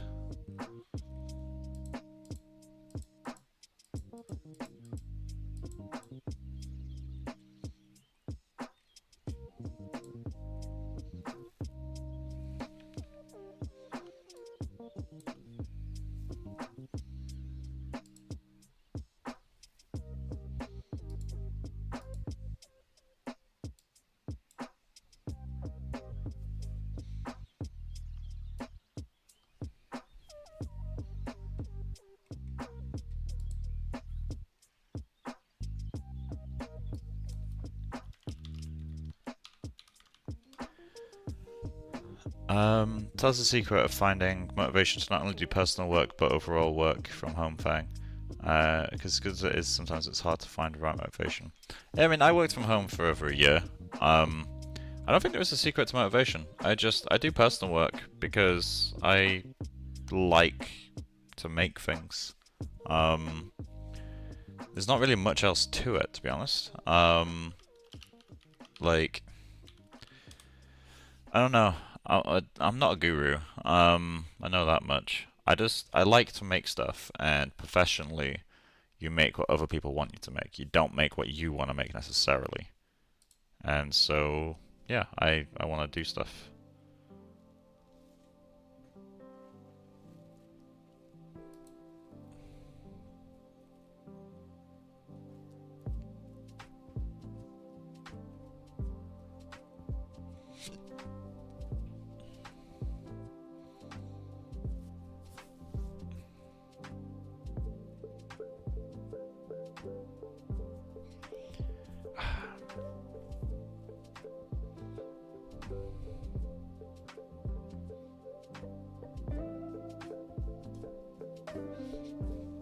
What happens if I use this guy? I'm going to set this to hybrid. So obviously nothing works, it's fine. But if I connect like a diffuse principled instead, like is it random walk forcing this? No.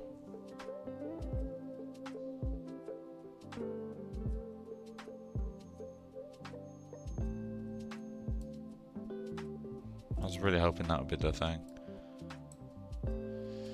Okay, what if we swap the order of these two? And then...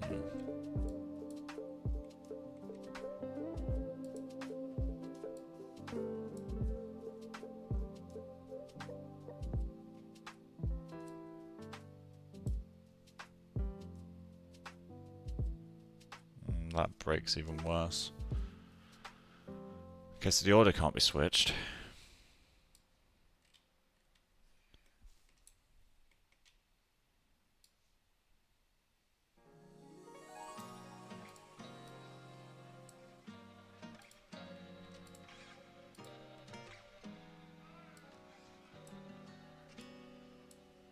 there any settings in this?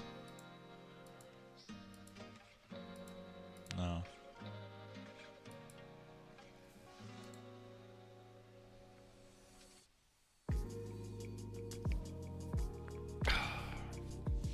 Rombo, please.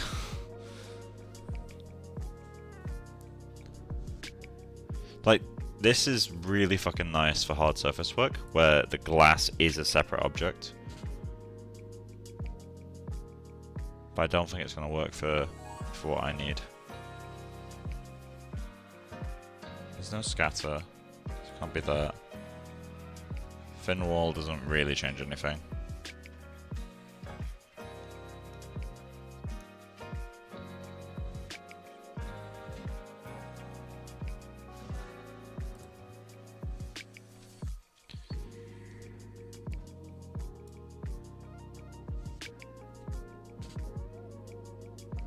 I think it's going to have to use the Arnold surface for the eyes. Which is fine, it's not a big deal, it's just when I use materials from a supplier, I want to really use the materials.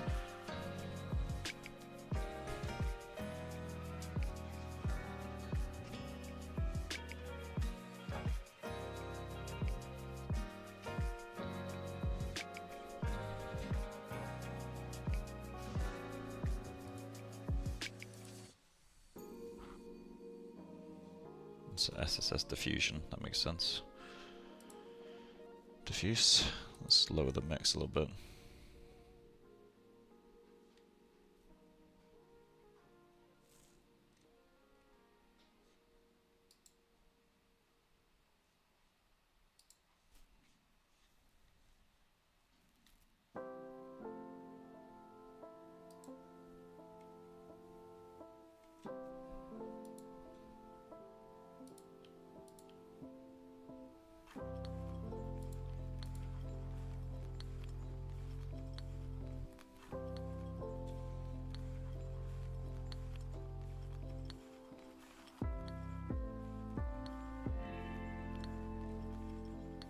Do I how different it looks in this lighting?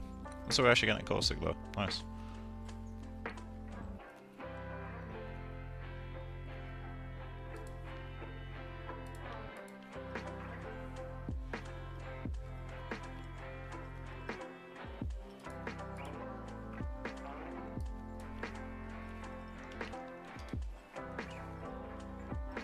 Ooh, I like 290.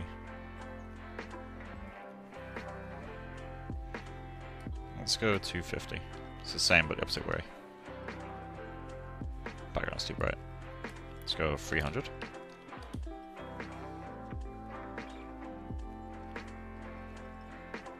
It's like Rembrandt, but not quite.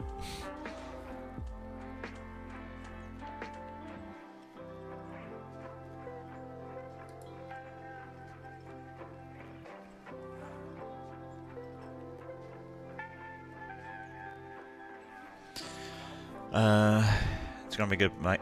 This mic. What's the plan for poor details and all that lovely texture XYZ? So part of me is debating using VFace, just because when I was going through the 3D Scan Store stuff, there's no one who like is that close to the ref. Like they've got a lot of really high quality stuff, but none of them are quite the look I'm looking for. Digital Emily is good, but maybe not high res enough. And so that leaves VFace. Let's have a quick look what VFace is available. VFace. So if we go into VFace, I can go by all genres. So female, white, 20s. They've got a lot more that's like closer, basically. I'm not sure which one I'd use, but this one has more options that are closer to what I'm using. Granted, Digital Emily is shockingly close. If I go to Digital Emily, WikiHuman project, but I can get the textures from here, project them.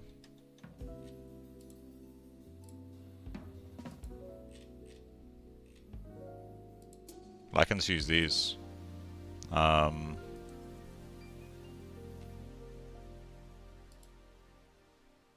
our actual displacement, then micro geometry, which is just high res displacement.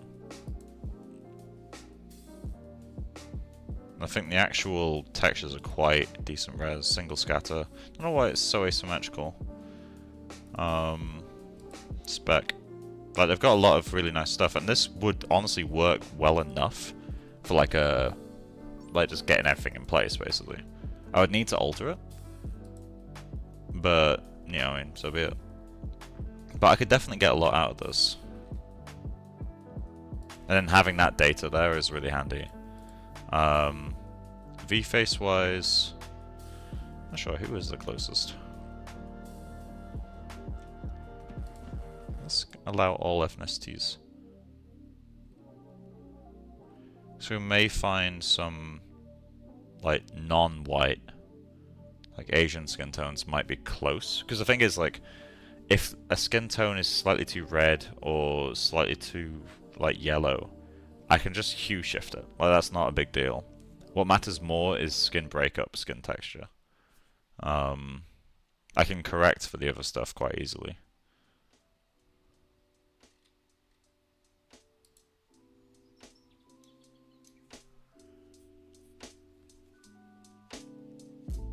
Like, she could be quite good.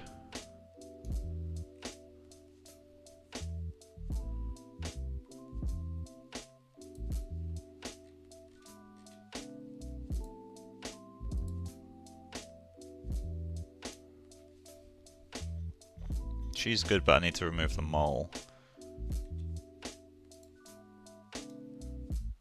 But I like the kind of imperfections on her skin. Also, the asset just feels quite high quality. Like, the last one didn't feel as high quality as this one.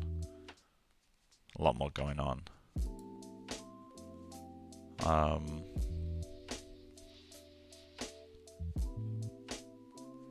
She's one of the more interesting faces.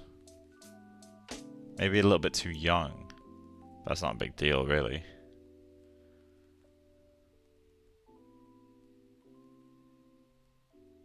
Spec's a bit too much, I think, but like for what I need, I mean. Like, I have no doubt that this is a very well made asset. And 40 USD isn't too expensive, really.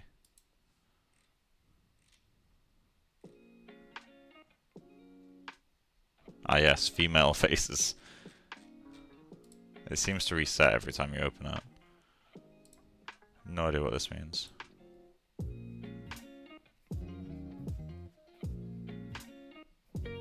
Yeah, it's a bunch of options we could go through.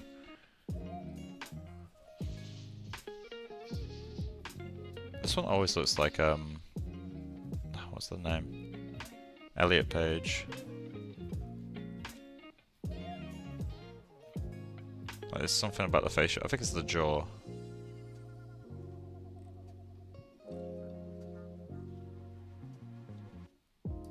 Yeah, but I think, annoyingly, one of the best matches we have is Digital Emily. I say annoyingly, I mean, it's a free asset, but yeah. I'll look into projecting this stuff on there at some point. But yeah, it's a really, really cool project.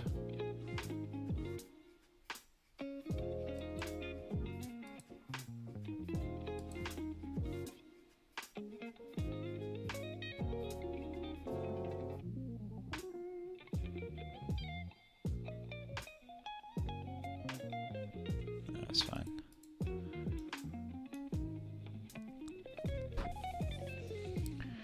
Let's quickly select the irises. Just give them a basic color. Do we have an iris material?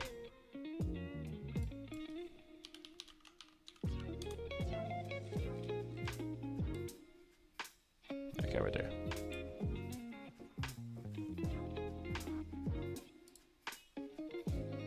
Perfect.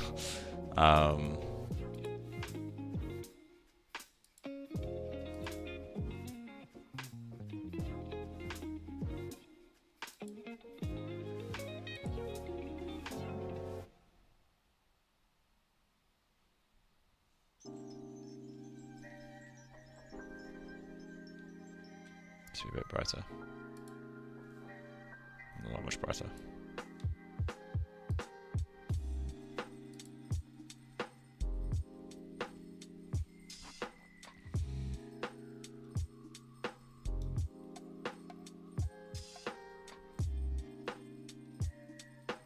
Obviously we need all these other like colours in there to get some richness, but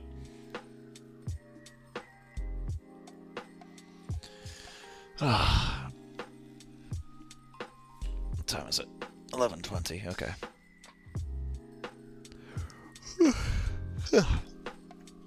How's it already feel like a long day? Zero separate mesh, oh nice. Yeah, so this eye is going to be considerably simpler than my usual setup though. I might replace the iris geometry with a more complex geometry, but shading wise, this eye is going to be like back to basics. Usually I have layers of geometry for the cornea. So I have like a cornea with a thickness with fluid inside, and then the iris itself is like volume rendered with all this other stuff going on. And I get loads of comments of people saying, hey, do I need to do this to get good eyes? And honestly, like, I don't mean to sound mean, but I'm getting really fucking sick of it. Because you can use like standard techniques to make a fantastic looking eye, and in most cases make a better looking eye. I just do my complex setups because I like to fuck about with complex shit. And so I figured, okay, I'm going to do one project where I do a basic eye, and I prove the point that you don't need to do the bullshit that I do. And then hopefully that means people don't get so stressed about it. Like, because the thing is that everyone who asks me is like, oh, hey, do I need to do this? Like, I know that they're a bit worried about it, and I'm just like, don't be. Like eyes are complex, but you don't need to make them as complex as I do. Okay, that's the rant out of the way. I think color-wise, that's good enough for now. Let's get some brightness in here.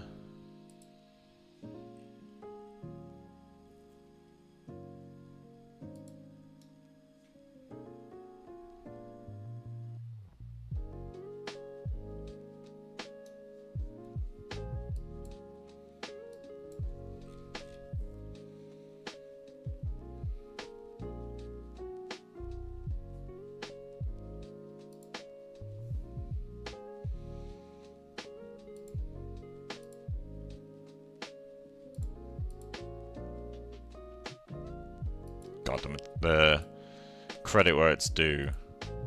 The reflection materials are fucking gorgeous in nickel. I'm guessing that's spelled wrong. The reflection materials are absolutely fucking gorgeous in God, what's the word? In Rambo.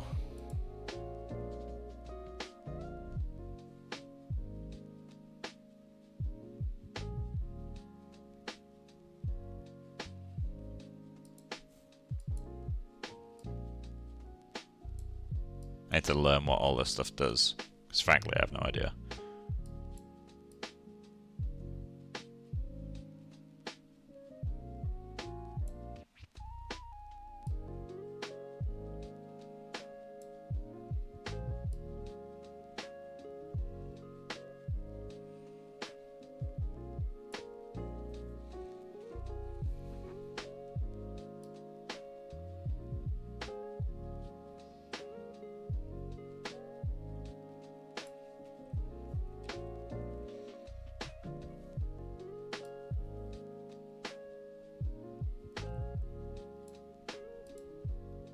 Two caustics.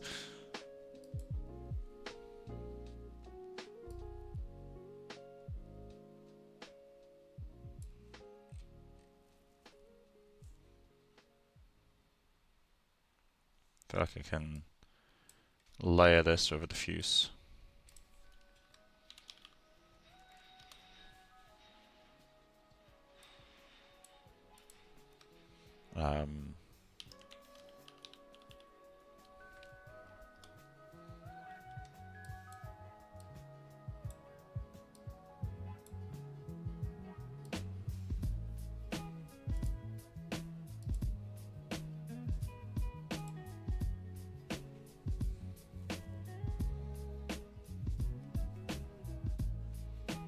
Is there a isotrope? I don't think there is. Let's see what other reflect.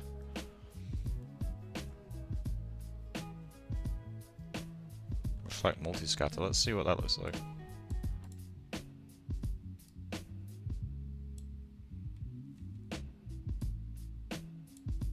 I always forget you can resize windows.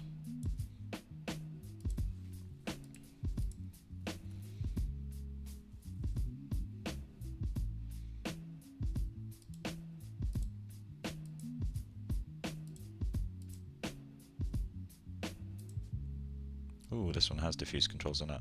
Okay.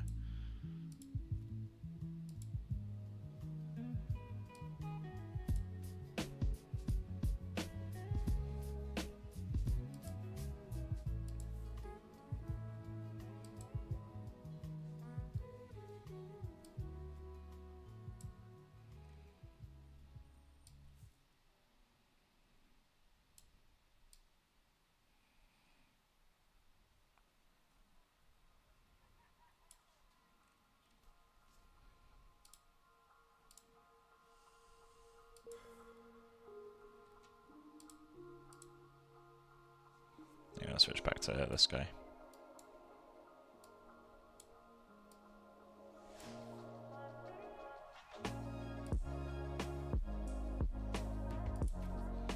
But it works well enough.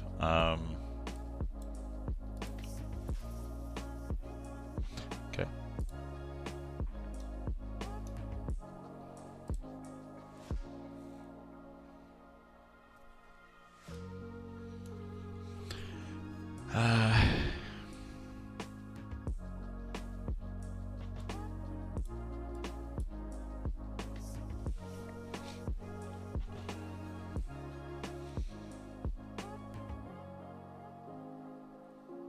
Part of me's tempted to add like a hit of spec to the iris.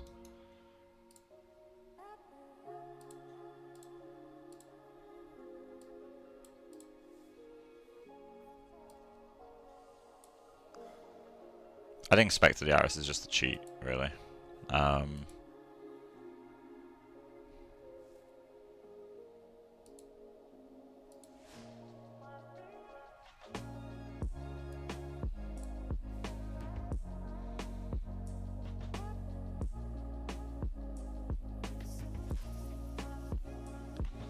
Okay.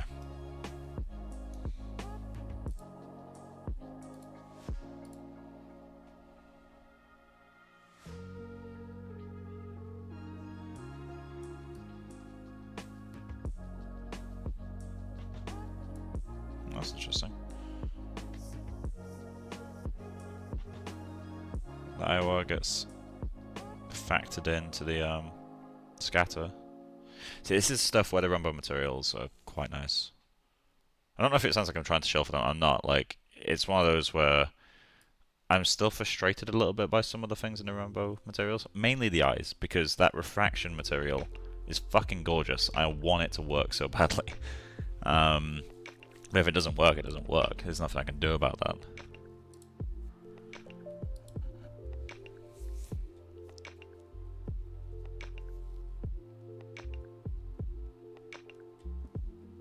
I need to do a two-sided material for this at some point.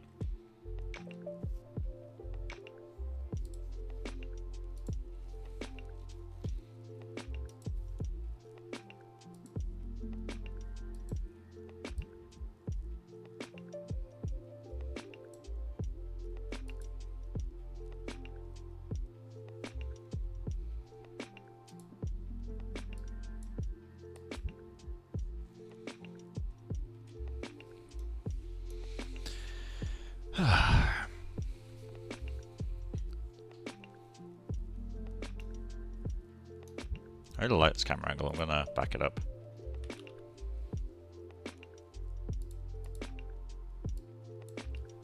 Render cam. Temp. Got B, got C. Okay, so this is gonna be D.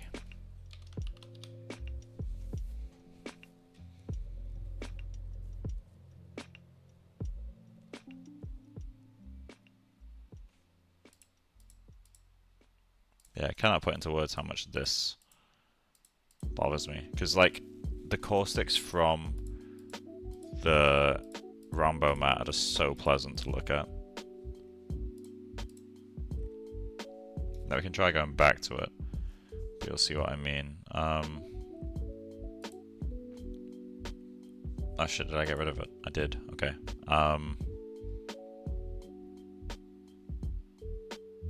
Okay.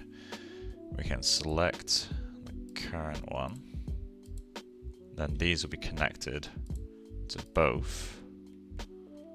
There's the Rumbo one. Okay. And then we'll select that guy and shift. Shift. There we go, we got both now.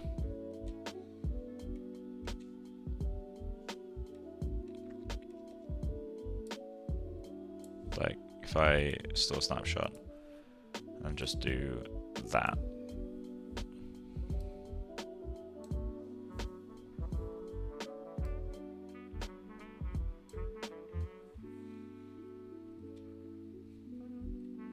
Like, it's so much darker.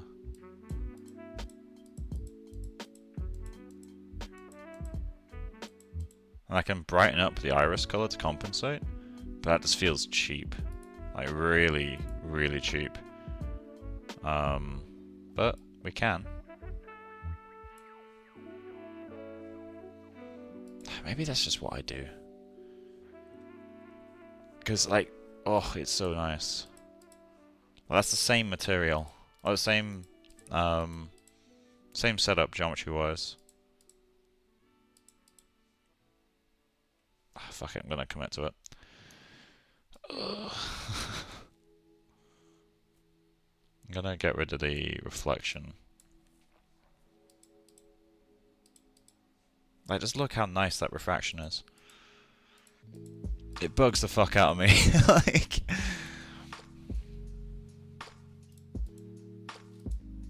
it gets rid of the really, like, unnatural looking shadows. Okay, fine. We're just gonna brighten up the actual color of the iris.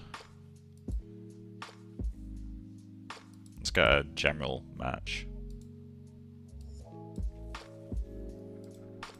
There we go.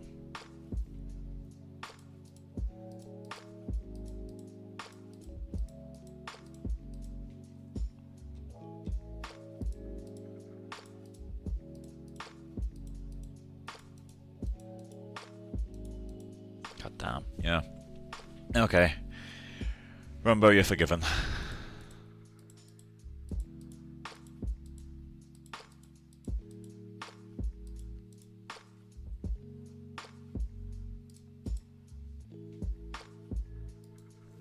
Let's quickly check. Because if we can't mix and match, like setting this to hybrid won't work. I need to set it to physical and keep it on physical. What happens if I set this to GGX? Like, it changes the way the light's scattered inside, but does it change the actual look?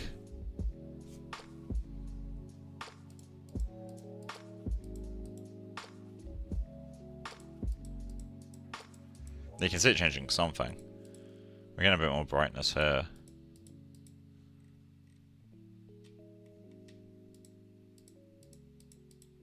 Looks like it converges to the same result there.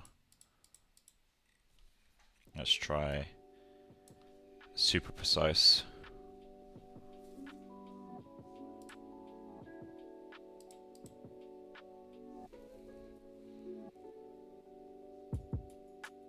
Okay, so view, still a snapshot.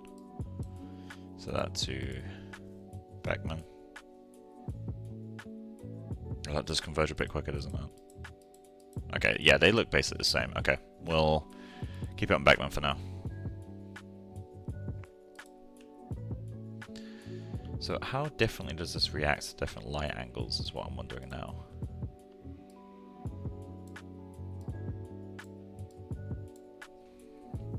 If I go into light rig C, so 300 is a number to remember. Let's go 270. Like, how well does it react? Well, let's go 180. Again, something there that's kind of cool. Let's give it a bit more area. This gives me a better idea as to what it should actually look like. Let's go 200. I don't know which way the round is going. Oh, that's cool. 170.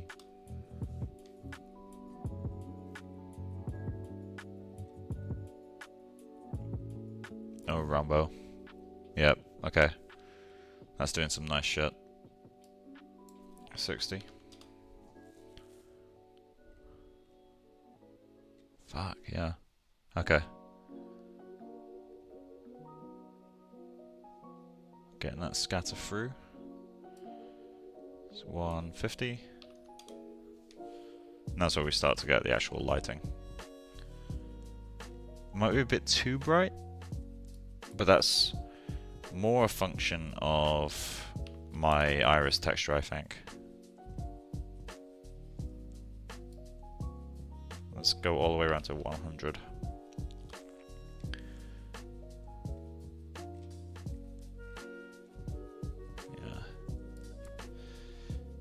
70. Okay, fucking how far around do I need to go? 0? Yeah, it's doing some nice shit. Okay, cool. So it's 300 was the magic number, wasn't it? Okay. So, what's the next thing we want to do? What type of lighting are you aiming for? Pretty. Like, I'm not really overthinking it. I will at some point do a light match to this, but light matching is not in my skill set, so I'm gonna work to making a pretty render first. Once I've got a pretty render down, because I'm an asset artist at heart, once I got that down, I'll do a light match. On a scale of 1 to 10, how much you obsess with lights? You already know the answer to that one. Like, you already know that shit. I'd say there's a solid chance that I'm in the top 1% of people in terms of time spent researching eyes. And when I say people, I mean CG artists. But I think there's a very solid chance that I'm among the 1% of people who's spent time just watching eye anatomy videos. Doesn't mean I'm in the 1% of skill or knowledge, but time invested, probably pretty high. It's been about a year now. Well, a year ago, well, more than a year ago, when I was in the John Singer Sargent project, I was watching eye dissections and general medical like lectures. I'd say about 4 hours a day for several months. And then when I started the Eye Project 2.0, for about a period of 3 weeks, I spent every non-working minute like actually reading papers and like speaking to Marie, who like is part of an eye research team in a hospital in Paris. Like, I do love me some good eyes. They're so important to get right. Like, they're so fucking important. And they give you so much back if you get them right. That's the thing with them. Okay, that's enough gushing about eyes. So, trying to figure out what we do next. Hi. She's looking beautiful with the shaders. Yeah, the skin texture is working quite well now. I mean, granted, it's literally just like poly paint, like it's complete dog shit. But it's a lot closer. It's nice to see a general idea as to what we'll be getting later. As an image, I don't like this, but I think cropping in, I still don't like it, but like, it gives me a good idea as to where we're going. The skin's way too smooth, that's because there's literally no breakup. We do need to do some actual stuff. Do you ever find yourself in a situation where you stare into someone's eyes examining them? Yes, too often. Like, in real life, I don't really do it too much. There's been times where I've like noticed something in someone's eye and I'm like kind of like locked in on it for a little bit. But it's creepy to stare into someone's eyes, so I don't just stare in real life. Photo-wise, like, you know, this image, I've stared here for like way longer than any other part of the image. You're going to be a CGI consultant for big studios. Oh, the dream, the dream. It is quite funny because I have had people reach out to me who like lead artists at bigger studios, like, hey, I'm currently working on an asset, we need the eyes to be like perfect. Would you be free for a chat? And I'm just like, I can't. Like, because obviously I was working at a studio, I couldn't do consultation.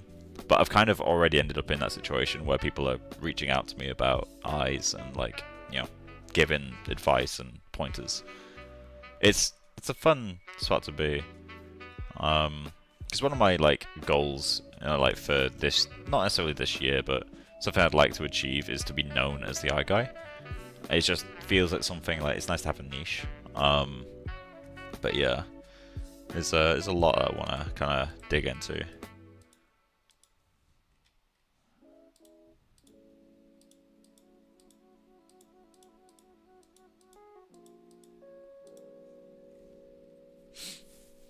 Okay, so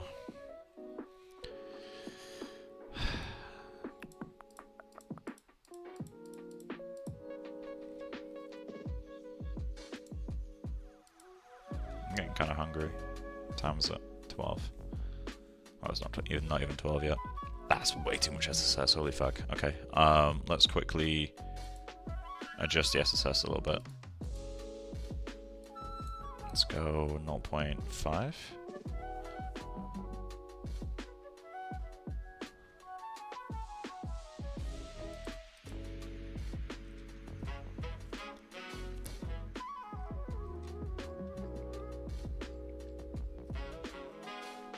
I need to read up the what the different scattering term means. Rombotools.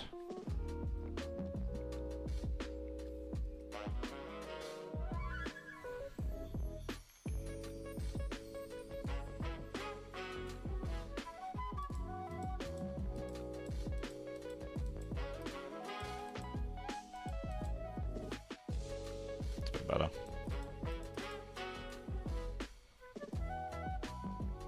Have you ever considered doing robot eyes? No, not particularly. It's not something that appeals to me.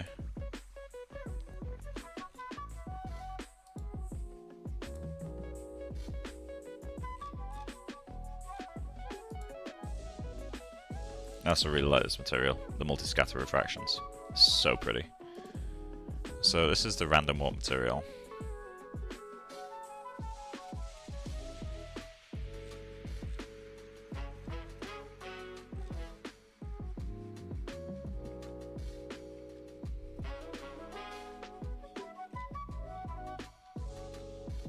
Yeah, he gives some really detailed explanations. It's like what all the stuff is doing.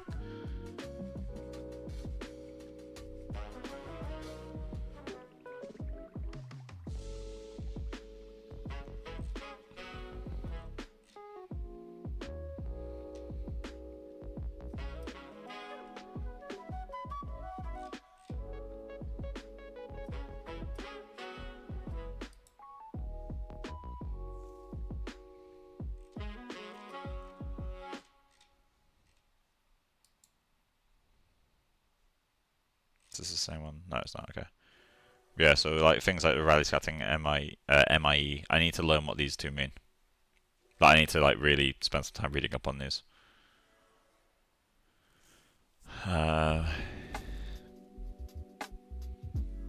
Scattering of light by particles in its path, size up to 1/10 the wavelength of the color. Any loss in energy or change of wavelength.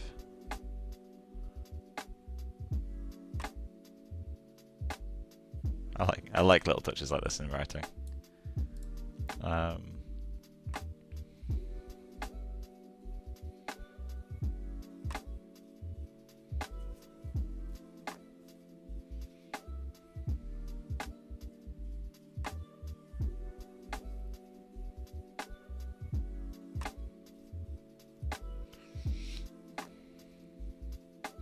So the MIE phase function describes complex shapes that arise light scattered by water droplets. HD.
Oh, there's the color mapping stuff.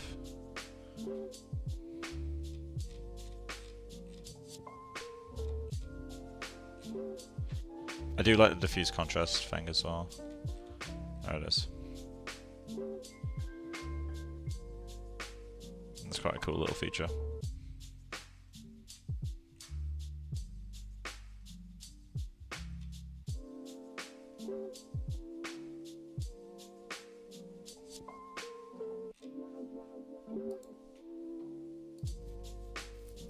Okay. Shader looks interesting, been wanting to test it. Oh, I've missed a few. Have you ever considered doing NPR versions? A lot of pretty renders on social media with hand-painted normal maps tempt me. It's not really something that appeals to me too much. I like to experiment with styles, but not rendering styles.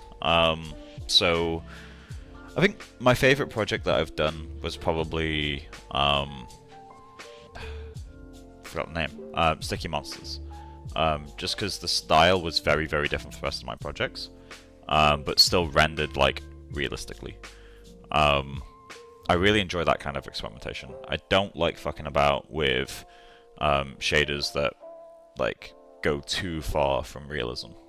It's just not really something I enjoy.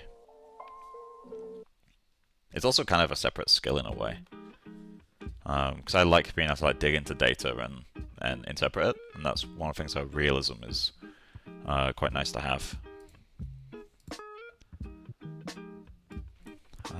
Hair proxy. I'm just gonna go into here, delete unused nodes. That'll speed up the scene a fair bit. Well, not a lot, but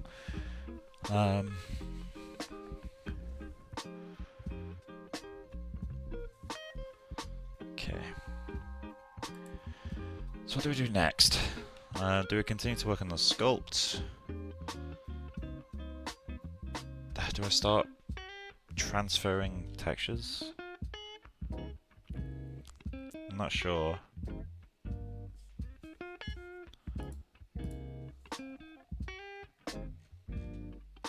Also, do I need to do like a higher res UV set? Because one map might not be enough.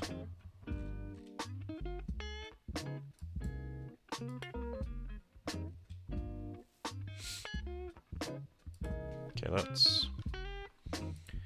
I can't remember if I've changed anything, so I'm just going to export this again anyway. My mind's going really blank at the moment, I don't know why. Okay, import. Modeling.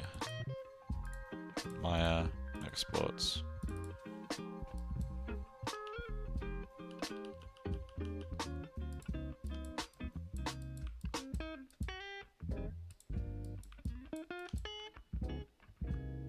My mind's going really blank. What the fuck do I want to do?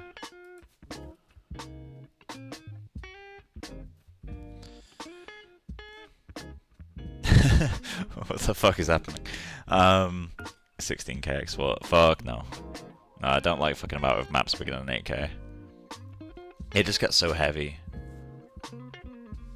I'd rather have more UDIMs of 4k. It's just way easier to handle. Like, memory itself isn't an issue for my rendering, just because I've got a pretty powerful PC. 128 gigabytes, so I really don't need to worry about a single digitable in terms of memory usage. But there's still a point of, like, when you render close-up, if you're loading a 16k map, at any point rendering the face, you're loading that full 16k. Whereas if I, like, split the UDIMs kind of into quadrants, if I'm rendering a close-up with one eye, or, like, the lips, you're loading less of textures. Have you ever worked with a melanin-based skin shader? I've tried. Didn't really like using it too much. It's one of those things, like, it's a lot like my eye setup, where it's easy just to do a color map. Like, the eye setup I'm doing is just because I like to test stuff, and there is like a 1% gain if you spend enough time on it, but it's not really worth it. And for me, skin, there's so much going on with skin that you can't really just have a few sliders and have it work. Granted, you know, I'm aware that the melanin setup is also map based, but it's a bit too abstracted. And for skin, it's so hard to get right anyway that it just feels like a bad idea to me. Okay, let's... Oh, we can work on a caruncle. That's something we haven't done yet. When I say work on a caruncle, I mean, like, model an actual one. So, what we're going to do is save, move camera, alt save. Cool. I'm going to set this as a live object, then go to quad draw. I will correct the shapes later, in terms of, like, you know, making it fit the eye properly and all that stuff, but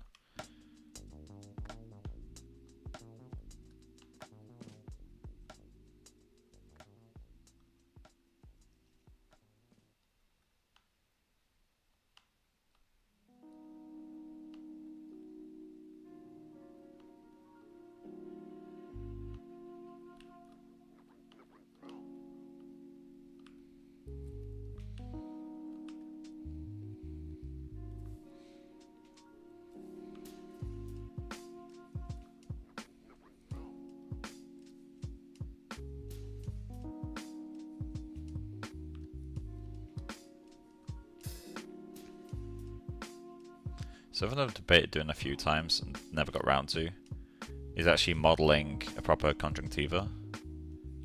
Basically, the caruncle attaches the caruncle attaches to a layer that reaches all the way out, like basically around the sclera. If I search Conjunctiva eye. It's why some people call this bit the conjunctiva, because technically it is. Let's go conjunctiva. Going to... Oh, I'm not going to show that on screen actually, because it might be gross. I'll find a picture that's not too gross. Let's see.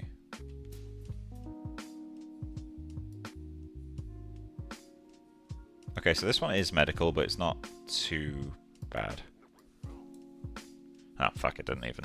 Okay, so basically you can see how there's no sharp line between the caruncle and the eye. Like, it really softly blends. As that's not because it becomes transparent as it meets the eye, it's because basically the entire sclera has a layer on top of it called the conjunctiva, and it... I'm not sure what its purpose is, actually. I need to look into that. But it contains a lot of blood vessels, allows things to move around. And it just means that this is always connected, basically. Well, that's not what it means, but it's one of the effects of it. And so, when people, like, the way that you can see it, the way that it would make a difference to CG artists, is when you, like, look left and right, some veins move past others. And the reason that's happening is because the conjunctiva is just sat on top. It doesn't move as much as the sclera itself, so you end up with veins kind of passing in front and behind each other. It's a really, really cool effect. And honestly, I think makes quite a big difference.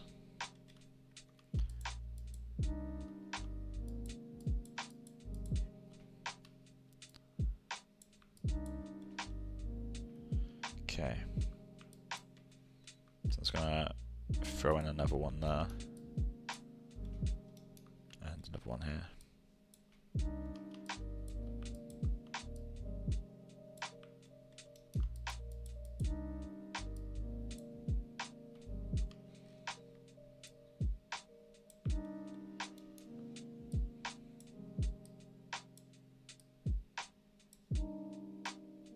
Yeah, I might do it. This might finally be the project where I do that shit. It does make the modeling process a bit harder, but since when have I made things easy on myself? Well, it makes the shading a lot more complex, so maybe, given that one of the points of this project is to do a simpler eye, maybe I won't do that.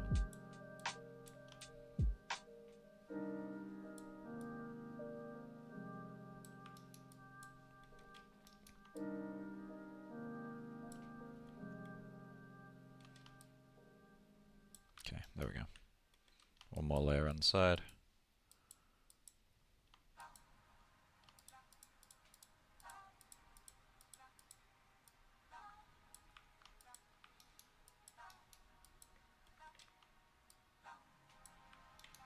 Okay. So that's the eye, well, the conjunctiva modeled. For now, we will just extrude, oh yeah, of course. Extrude these out, like that. Okay.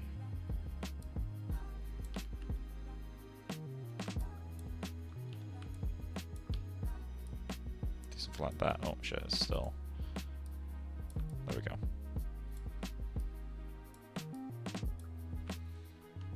And it's gonna reduce the size of that. Do something like that instead. And then this layer, we're going to extrude out. Let's move it like that. Cool. And then we're just going to select this as a live object. I'm going to duplicate it, so I can actually smooth it a few times. Let's go 3 subdivisions. Cool. Then grab this guy. Oh, wait, no, I need to set that live.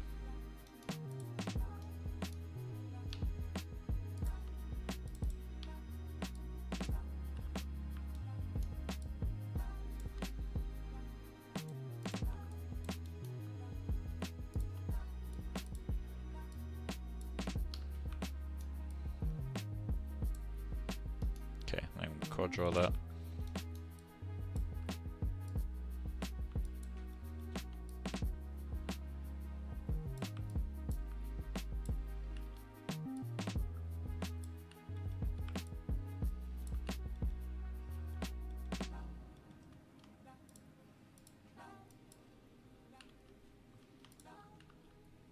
Okay, we're just gonna...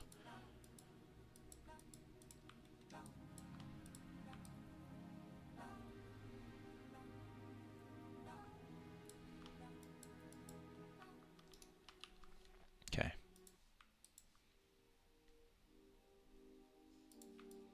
Then we're gonna grab these guys, inflate them out like that. These are inside the actual eye. Do that.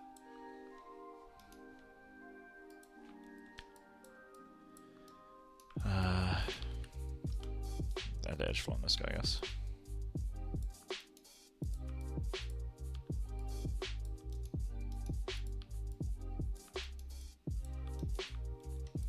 Okay.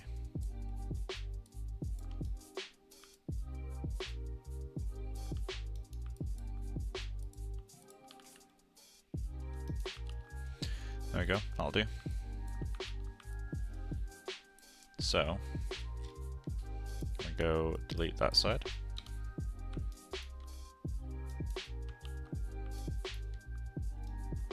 And we'll just inflate that all out very slightly.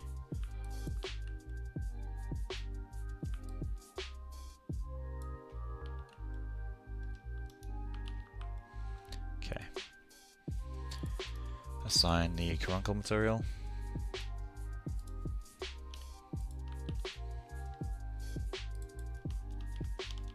Alright.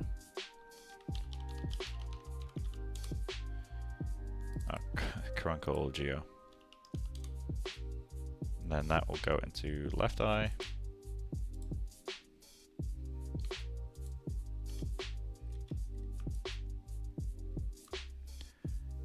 How bad is this now?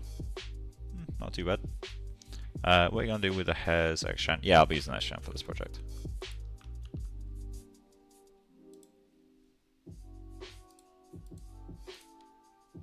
What material is this? Okay, does this one allow for transparency?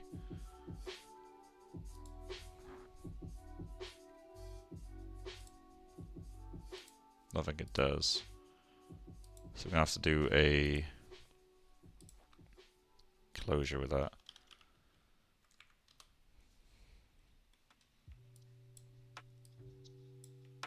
Okay. Rombo, do any of them allow for transparency? Oh. There we go. Oh. Hold on. I like that. I like that a lot.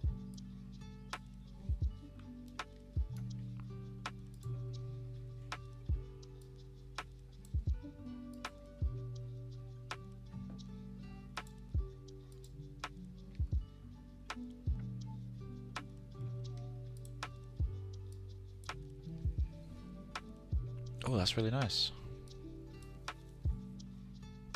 Does it work with... Oh, sweet. I like that. So we'll just map that later.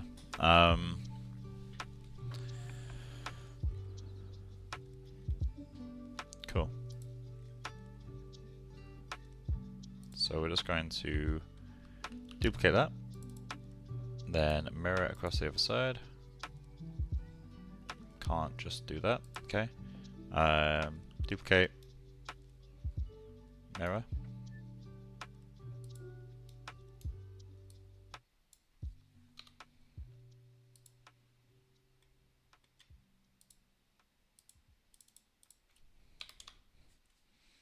There we go.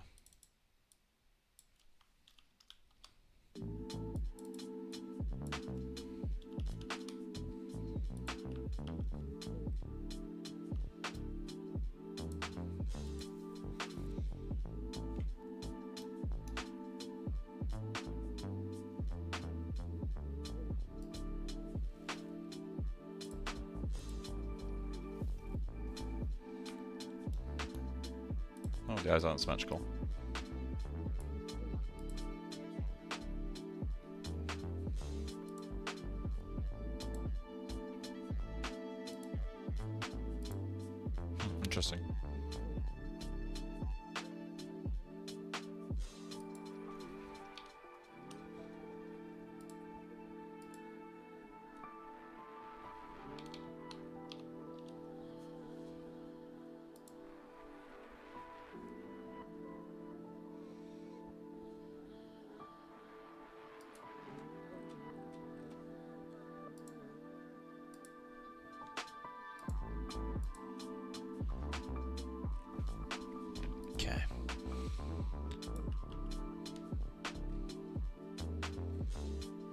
So we need to UV these.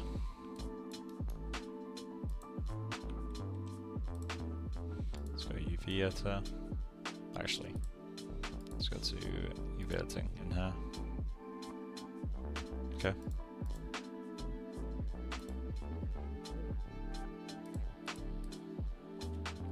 So it's gonna project from the front mapping, planar map. Honestly, that's probably not far off. We'll just unfold that. Cool. And then I'm going to have to create a UV set. Copy UVs into new UV set. Just call it ramp UVs.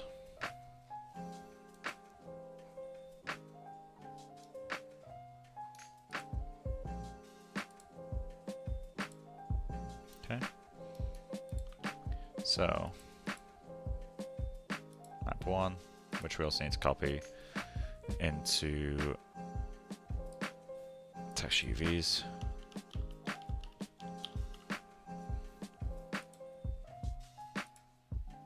Cool.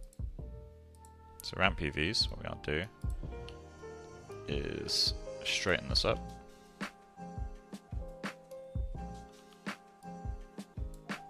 Then all I'm going to do is just grab these guys, align them. So let's go to align max U. That's fine. I don't think we'll do it up down. I think that feels like a waste, although we could do. If we align max V, align, not snap, not that either. Min V, fold V, fold.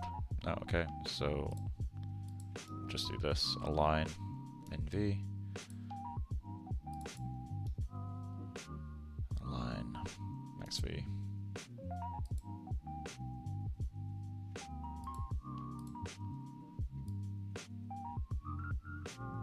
Okay.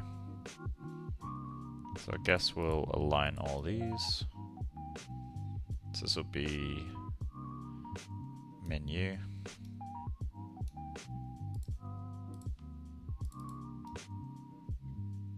It's gonna break, isn't it? Unfold. Yeah. Okay.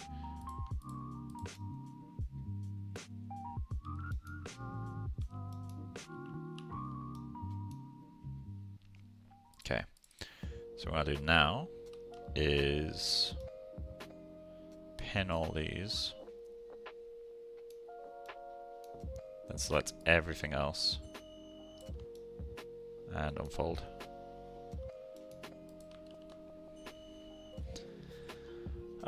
Working at bigger companies, what the hours like, same as everywhere else. Like, crunch is a thing, but not that frequently. Like, I've been quite lucky in that I've not really had crunch. Like, not ever. Like, I've crunched a few times, but really not that frequently. There we go. So if you're wondering why I just did that, basically I want to be able to place a ramp along this, and normalizing it like this gives me a lot of power. I do need to snap this to 0.5 though. So let's align to center V, and just put that onto here. Cool, and then unfold. But actually,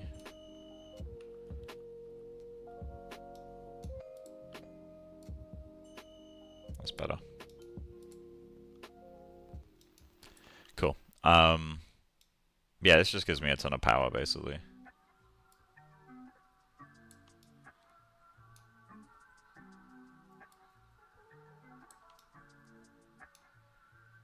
There we go. Well, this isn't ideal, but I don't think that really matters too much. So what this allows me to do, basically, if I go, I'm gonna save this. So we got this. if I create a ramp, AI ramp, I like to do RGB ramps, but let's do a float. UV set is going to be ramp UVs, like that. Plug that into opacity.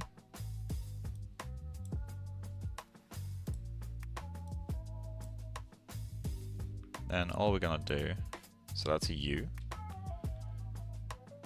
I'm going to alt save, renderer Arnold.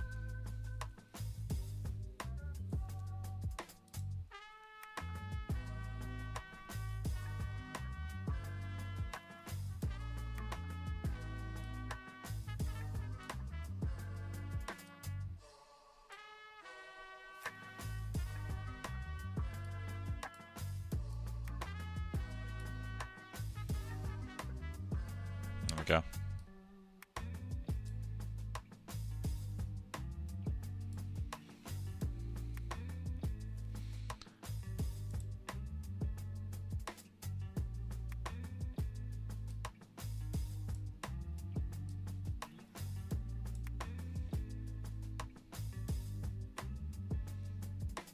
See how we got a solid line here.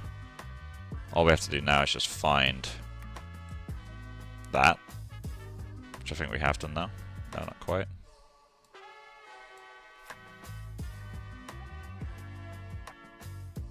Starting to work a little bit too much though.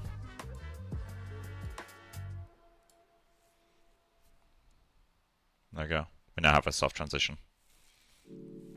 Super easy.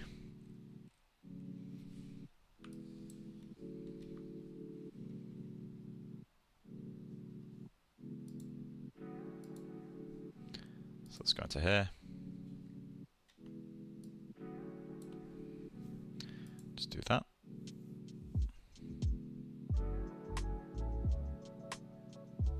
Is Arnold going to be your default for realistic textures, or is it just a baseline? Arnold isn't for texturing. So I'm not entirely sure what you mean by that, mate.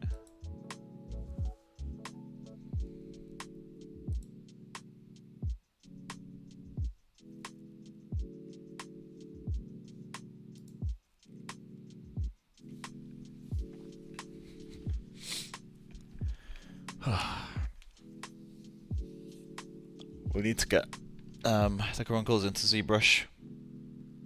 Start projecting details. Although I could probably not, just like polymodel a little bit of stuff.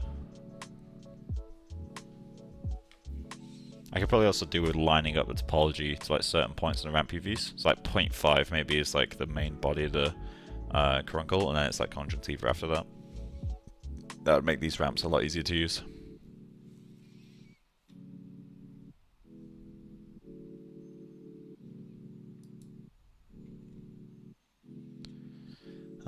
Okay, so I'm getting kind of hungry, so I might end this early so I can go make some food and then go on a walk, because I always get my walk in. I think we've made some pretty decent progress.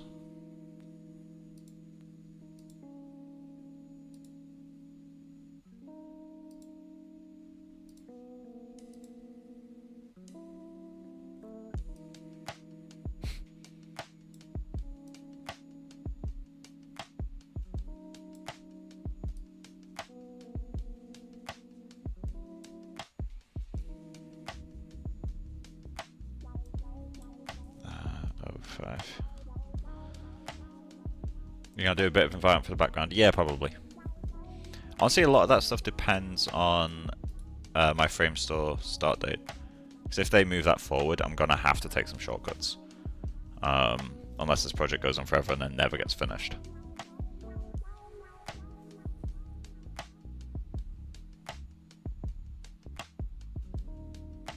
You said you had plans for Mari. Yeah, Mari and Arnold aren't in competition though.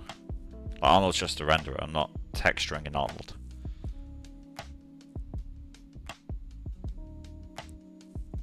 Unless you mean things like the eye color and the hair color, in which case this is just a block out.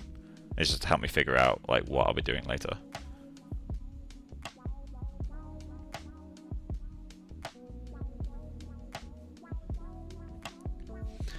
Okay, so yeah, I think the next stream, as in like after lunch, I'll get the digital Emily textures, get those plugged in to see how it looks, do a bit of grading to match. I think that might be the way to take it. I'm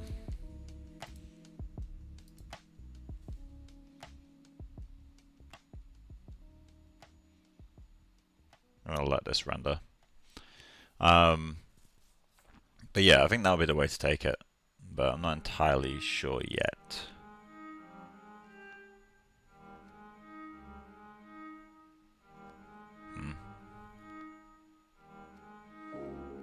So the model's still not 100% there, but it's getting closer, you know?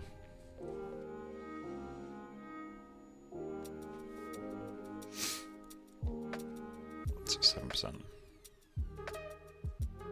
Excited to see how you manage your displacement and whatnot. Yeah, it'd more than likely be like several maps layered together. Like one from ZBrush, one for like low frequency stuff, and then one for the super high frequency stuff. Where can I learn more about composition? Do you mean compositing? Like Nuke and Flame and all that stuff? Or do you mean actual like image composition? In either case, I'm not the best person to ask, because I don't really do either.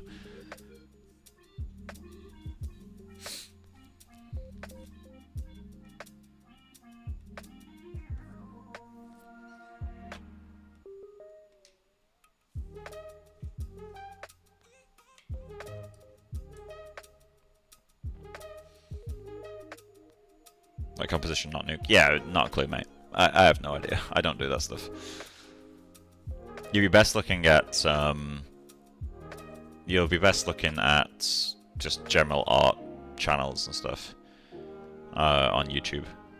Are you going to use any maps from Painter? No, I have no need to. Mario can do everything I need it.